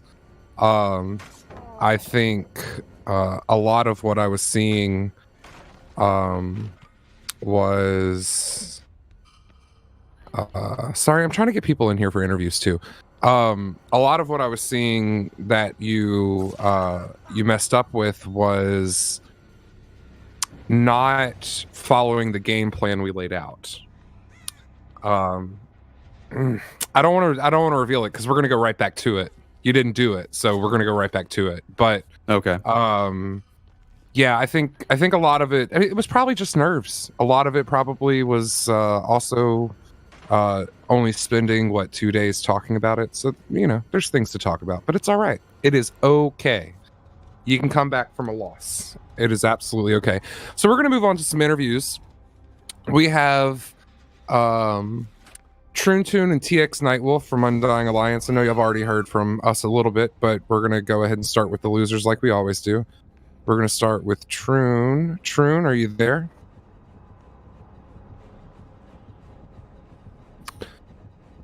A lot of what I was seeing that you messed up. Troon, if you could mute the stream, please. Not following the game plan we laid out. Wonderful. How's it going, Troon? It's going well. I forgot that there's a delay for between the stream and all of this. I was like, why am I hearing my voice? Yeah, sorry about that. I was paying attention because I wanted to hear all of this, so I forgot that this was happening. Hello. Hi, friends. So, Troon, where do you think things went wrong? I mean, I just really wanted to boop some snoots was the important part of all of this. I felt like that was a noble goal. I did decide between vaulting and dropping, but I was trying to get my exhaustion back too to take that hit and go, but I couldn't do it after I was stuck. Yeah. Oh, you were the one stuck in the cylinder. Yeah. No, as soon as you dropped down, I was like, oh, super unfortunate. And then I saw the hatch and I was like, oh, fuck. Yeah. It was definitely a oh, that kind of sucks, but it was a fun match overall. Everything involving it I thought I had a couple good 360s and versus that pig, a few good chases, and I was lucky enough to get my hat off on the first box, so that helped me continue my existence, unlike Rudy. Or unlike Texas Nightwolf, but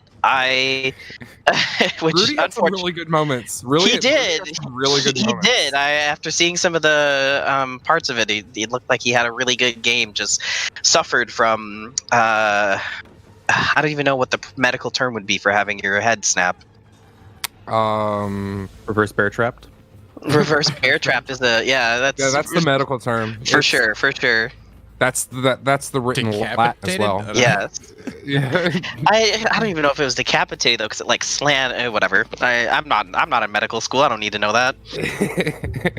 What do you think y'all need to get better about? I would say just in general knowing the map a bit more. We're still. The variety of gen spawns in there can still just vary so greatly. We talked about there's the one guaranteed gen, and then the second one that's in a guaranteed spot but still jumps around, and then the other three are kind of a toss-up of where they end up. So it's interesting. We'll try and get better on the gens, and just loop a little bit more. I think just the awareness too, and a little bit of communication. But we think that we did a pretty good showing, especially on the second match. We had a lot of fun with just enjoying the game and what it should be. I was laughing the whole time. I mean, we just clearly Siphon is a very experienced team. Correct. They showed that tonight, so. I don't think you get your feelings down. Y'all showed that y'all have skill. Y'all just, I say y'all. We're just a little unorganized at this. Yeah, it's worse. And I think Lieutenant Betty Beezer said it the best. We're still kind of a new team. We're figuring out our whole situation. These guys have competitive experience. We really don't. So we're just kind of trying to find our feet. But we're putting up good effort, and we're enjoying being a team together. So. It's fun to read. It's fun to read everyone. We have some cheerleaders in the chat as well, so that's really fun to read and just see all the positive stuff, which is it's awesome to see in a game like this, which can be kind of marred by negativity. Well, and I think one of the big benefits of a league over a tournament is you're constantly in play. I mean, you're either practicing or you're playing for the most part. So you see the skill jump a lot faster than you would through tournament play, where you get one and out and then you got to wait 6 months to do it again. So for sure. But yeah, it's great to see the other teams too, because it's not really stealing, but we're like, oh, that's a really good one, and it's stuff to take home and take to notes when we have practice next. So yeah, so we're gonna go ahead and move on to thank you, Troon. We're gonna go ahead and move on to TX Nightwolf. Stick around because we're gonna come back to you. Great. TX Nightwolf, you there?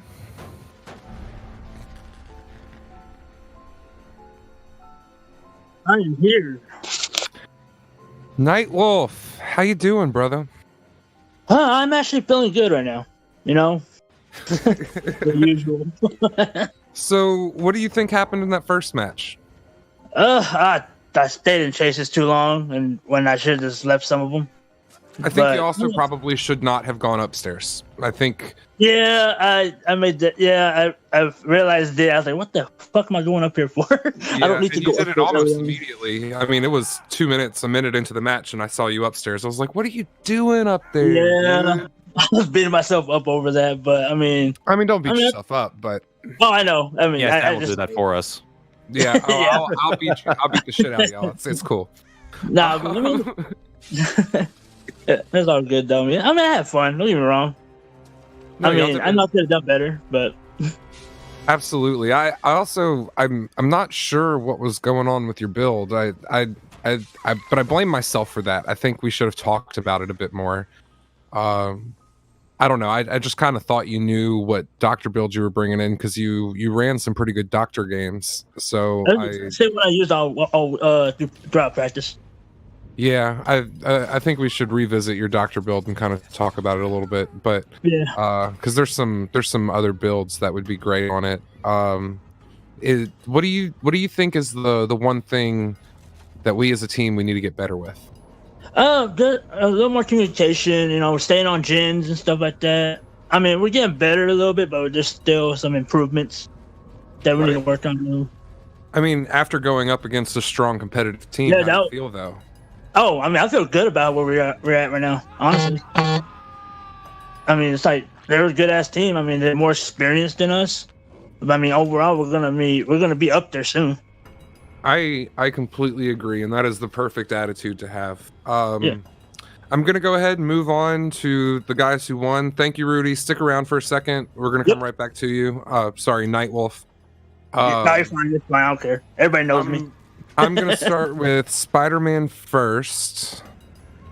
Spider-Man does whatever a Spider-Man does. How you doing, bro? Me. I'm doing good. How are you? I'm doing wonderful. So, y'all came in pretty confident. I saw in the chat, y'all, I don't know if it was you or a fan of y'all saying y'all were going to win 100%, but y'all came in confident. Y'all showed that confidence. You played really well all the way through. Is there a particular thing you think y'all need to do better, or do you feel like y'all are pretty solid where y'all sit? Personally, I feel like there's like some tiny things we need to work on. But overall, I feel like the Siphon team we have right now is pretty solid.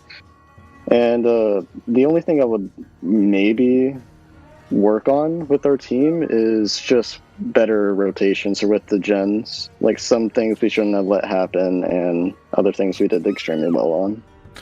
Yeah, I saw a couple of times where I was like, well, I wouldn't be there at that moment, but also y'all were winning, so it's kind of like, do what the fuck you want in that moment. You know what I mean? If you want to be there, be there. So, but primarily, I mean, y'all were either running the loops correctly, getting to the pallets at the right time. We were even questioning why some of you ran through certain pallets and didn't drop them, and then next thing we knew, you were at a pallet that was the perfect timing. It was absolutely phenomenal, and y'all's comm work is clearly next level. Y'all know what's going on always. You should have heard the party. We're just screaming at each other, especially that last match with the Michael.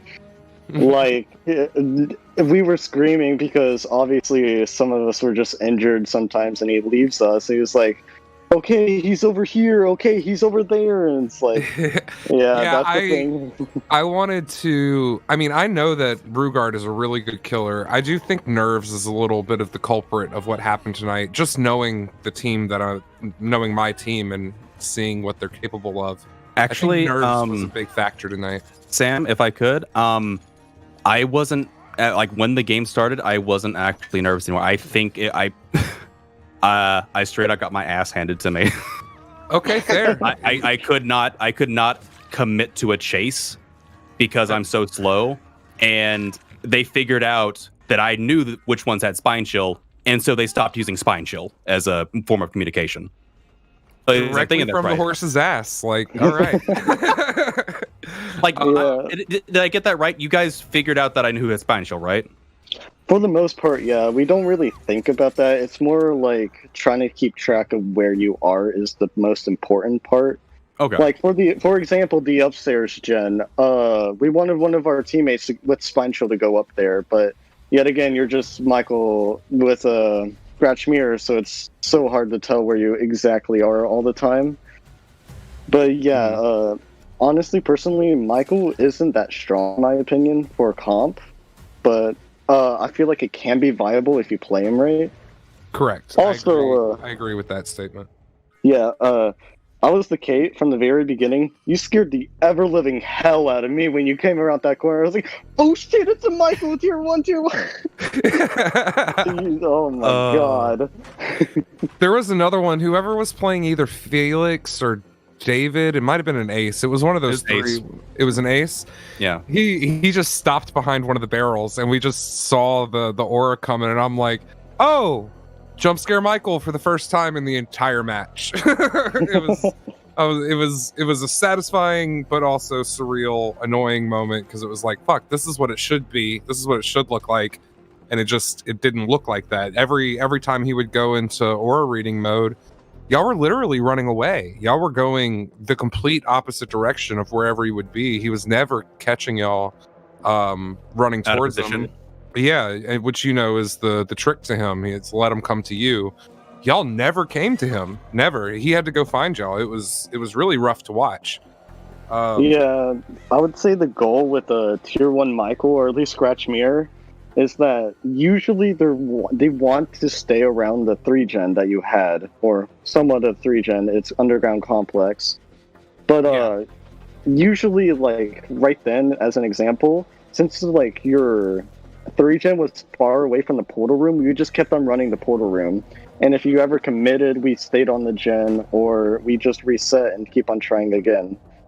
And also, the Tinker, I must say, was an interesting choice because it did keep you on track with the gen progress. But yet again, you are so slow, and if a survivor has proved thyself, it isn't gonna go well for you, I would think. No. But yeah. I'm personally more partial towards I don't know, discordance or surveillance, or there's plenty of perks that give away that type of information of what position you should be in than what you're getting out of Tinkerers, especially with someone with no terror radius. You're only using half a perk at that point. So amazing gameplay. Like I'm gonna have to go back and rewatch it just to really analyze it. I've had a throbbing headache for this entire thing. So Oh no. yeah, no, it's been a miserable night for me because I'm like, man, this is great gameplay and I want to be into it, and I'm like, I'm just not. I just want to go to bed because my head's throbbing. But overall, amazing gameplay. We're gonna go ahead and move on to y'all's captain. Thank you, Spider-Man. Stick around. We're gonna come right back to you in just a moment. Yeah, no problem. Fun games. Is it simplex or complex?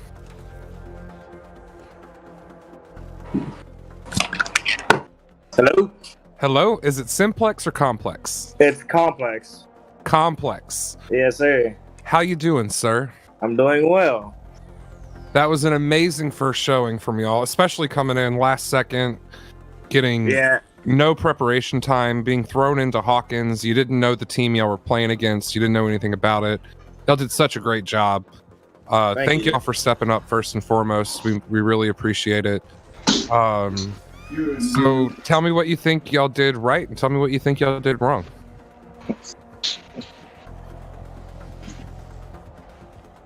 Are you there? Are we losing? Oh, yes. No, I'm here. Sorry. I really don't think we did anything wrong. Really, if anything, our chases were the best. Like the very first chase is always the most important chase out of anything. And I feel like we pressured the killer very well, and we pressured the gens very well. Yeah, y'all very much did do exactly that. I mean, as Rue said, watching that first gen pop, even I was like, oh, damn it. Yeah, like, we spawned on a gen, and so the prove that I made it help a lot. Really, when there's that many gens and there's Rowan, you want to split as much gens as possible. when there's ruined and stuff like that. But I spawned with my prove thyself, so I was like, yo, let's get on this gen. And you know. What do you? Your comm work was amazing. Even though, from what Spider-Man said, y'all were screaming the entire time. Y'all still knew what was going on and where it was going on. We were screaming for the most part, only because it was really only during the Myers game, because it was Myers, you know. So we were, you know, we were like very like nervous and anxious because it's a Myers with no terror radius, and so you know we were trying to, you know, stay away from him while injured as much as possible. Really, we were only yelling because, you know, we were all injured, so we needed a reset point. And so that's when we all, you know, found our reset point, which was at the portal room where we finished the gen, and then stuff like that. And then we gave him the 3 gen, so we had to pressure the totems as quickly as possible because we gave him the 3 gen. We didn't want to leave, so we just, you know. So I can't lie, it's hard to kind of figure out where y'all measure up against some of the other good teams in the league, because there's some really good teams in here. Where do you think y'all measure up? I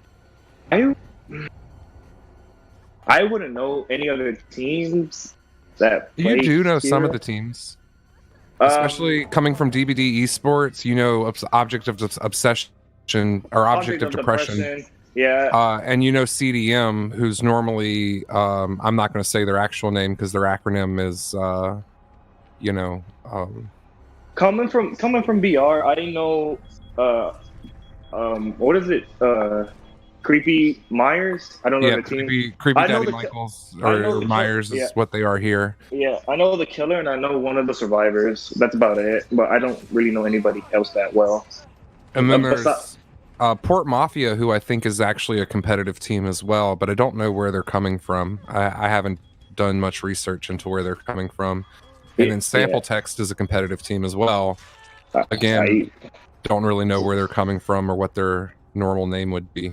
But you should go back and watch games from them because y'all got some stiff competition. It's so hard to tell where y'all measure up against them. Y'all did some of the best gen work that I've seen in the league so far. But then on killer side, I just can't tell. I'm struggling. I'm struggling to figure it out. Yeah, on the killer side, I was going for some throwaway shots to see if they would hit because I'm playing Deathslinger, but that didn't work out well. So I just I had to play very aggressive instead of playing very laid back. So I had to play I feel like y'all started a little more laid back than what y'all ended. I feel like y'all were like, yeah, we got this, and then y'all were like, oh, okay, they're not that bad. they're and y'all stepped it up a little bit. It's better to play safe than sorry, so. Absolutely. That whole exchange though, where you were upstairs and you were chasing the Nancy who was Corporal Kamikaze, and you were just you just kept hitting poles, and I was, and then even one of them you just missed completely, but only by hair. I mean, by the smallest margin, you almost had them. I was very surprised that you didn't get him there, but I was also very impressed with Corporal Kamikaze keeping his composure and not vaulting. There was quite a few times where, on both sides, on the Pig and on the Deathslinger, I was very proud of Undying Alliance for not vaulting and forcing y'all to come to them instead of letting you come to them, or letting them come to you. Yeah. Was it the Nancy or was it the Nia? It was the Nancy. It was the Nancy for sure. Yeah, the Nancy giving me the good chase. Yeah, I mean, we saw some good elements out of our team, but of course, we just got some organization things to get underway. Yeah, but the Nancy definitely gave me a good chase. Sorry, definitely gave me a good chase, or definitely ran me a while. So, I was trying to keep my composure, but then again, I was trying to get that kill quickly because she was already injured and she was dead hook. So I was like, you know what, I'm just gonna chase her. Then I realized that I'm losing the game if I chase her that long, so I just chased her for a bit, then went back to my gens. There's like little situations like that. Just tag and then leave, go to your gens, protect your gens. Yeah, stuff like that. Well, so we're about to start wrapping up. Is there anything you'd like to say to the other team in Undying Alliance, Troon, TX Nightwolf? Is there anything y'all like to say to Siphon? Yeah. Peekaboo. No, y'all a really good team. Y'all gonna go far in this league and stuff. And I already done this one season already. It gets harder every time though, but I'm learning all the time. But y'all did really good today. You know. Yeah, y'all played well too. Y'all definitely put more pressure on me on the pig game than y'all did on the Death Singer game. Yeah, they did. They gave me a lot of pressure. I was like, dang. So I had to play more aggressive. And I had a blast. Who was the Felix? That was me. I'll give you some boop snoops later. It is. I'll give you some boop snoops later, man. Sorry about that, man. I wasn't worried about the loops. I was laughing hilariously most of the time. I thought I gave you a good run for your money a couple times, so I had a blast. Everyone on that team gave me definitely a good run. But in the end, it comes down to one winner. So it does, of course. It's GG's though, y'all. I mean, GG's. Well played. And then, of course, like our tradition always goes, is there anything you want to say to the stream? Love you guys. Yeah, thanks for being so supportive of every team. So yeah, I like how to see there's no trash talk between the people. Oh, you want trash talk? I can start. No, I'm kidding. You want to go, bro? Poggy starts trash talking people during the game. Nope, not gonna do it. You'll never get me doing that. I only trash talk my teammates, not everybody else. That's fair. We are going to start encouraging some lighthearted banter back and forth, but we also. A highlight for me was Lieutenant Betty Beezer teabagging on the hatch before taking it, of course. We also don't buy into allowing true toxicity. We don't want hate towards anybody. We want everyone to feel comfortable where they are, and we want fair competition, integrity above everything else, of course. Yeah, this is all for it's for fun, and we're all here to get together and have a good time. And then, but at the same time, we all gotta play serious. Well, truthfully, what you're gonna find out shortly is we're all supposed to be chipping in for a prize pool, but I've been so unbelievably swamped. I have not had time to run everybody down to collect on that. So, you and me, brother, I've been running around for the past day and a half because I've been working and stuff like that. Oh man, so, I've spent the last 9 days editing for 18 hours a day. So I have been a busy bee, a very busy bee, and then of course trying to get new teams in, get y'all set up, make sure everything was set up for week 1. So anyway. Yeah, I completely apologize for everything that happened between us earlier. But No. You y'all. Hey, look. No hard feelings to anybody. Y'all also, but everyone should understand. And I'm actually glad you brought that up because I can say that here. I can say this here. Yeah, go ahead. I have put everything I have into this because I truly believe that this can be a very viable thing. I see holes in the DBD competitive community that I don't think people are addressing, and I'm trying my hardest to address those things, as well as just giving a platform to people to allow them to grow their streams and their communities, and trying to bind the Dead by Daylight community instead of allowing the toxicity that is the majority of what we deal with. So So for me, I'm just very protective of what it is we're building here, and that's for sure. That's what you saw today was me being protective because I didn't know what was going on. I was just being blindsided with that info. Right. So I was all right, what? And I completely understand. Let's move on, shall we? We got 3 games tomorrow. I'm tired. We got to get some rest. We got a lot to do tomorrow, guys. So I appreciate it, though. And you guys have been amazing. GG's to everyone, though, for sure. Yeah, GG's to everyone. And I hope to see you on stream tomorrow. So I'm going to sign off now and then pass it on to Rugard. So everyone, good night and get good, fuckers. GG, everyone. Well played, everybody. GG, it's fun games. Well, that just about concludes our evening. Thank you all for watching. If you have not heard, we have merch now. You should go check us out at vigoscourt.tv. What? Nothing. What, Poggy? Nope. Go on. I just said the bird is the word. Wait, are you talking about how wonderful we have? We have shirts that with our logos on them. We have stickers. I'm excited. I'm gonna definitely be ordering an Undying Alliance shirt so I can rep it almost every time that I am online. What? What? Am I not allowed to rep online? Can I not wear my it's Undying just Alliance? It's this chat, man. They think that we have some kind of special Oh. relationship going on behind the scenes, which I'm never going to admit or deny anything. So, Oh yeah, for sure. Keep them guessing. That's where the fanfic comes in, right? Anyway, but yeah, vigoscourt.tv, vigoscourt.tv. Thank you for watching. We have a triple header tomorrow night starting at 4 p.m. Eastern. Is that correct? 4 p.m. Yes. 4 p.m. Eastern. I'm going to be on for that. I'm excited. There's a lot of really good teams coming in tomorrow, and you guys will not want to miss it. So we will see you then. Make sure to follow, subscribe, share with your friends. Check us out on YouTube. I'm Little Rugard. This is Poggy. We will see you tomorrow at 4 p.m. Eastern. Thanks for hanging out. Court is adjourned. Oh boy, you guys in the chat are going to give me cancer.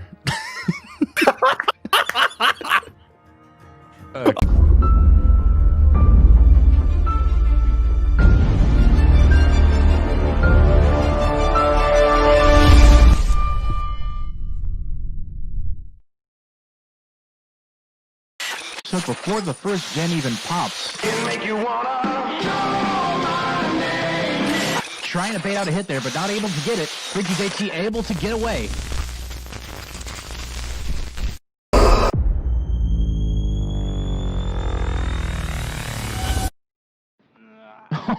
That was a missed decisive strike.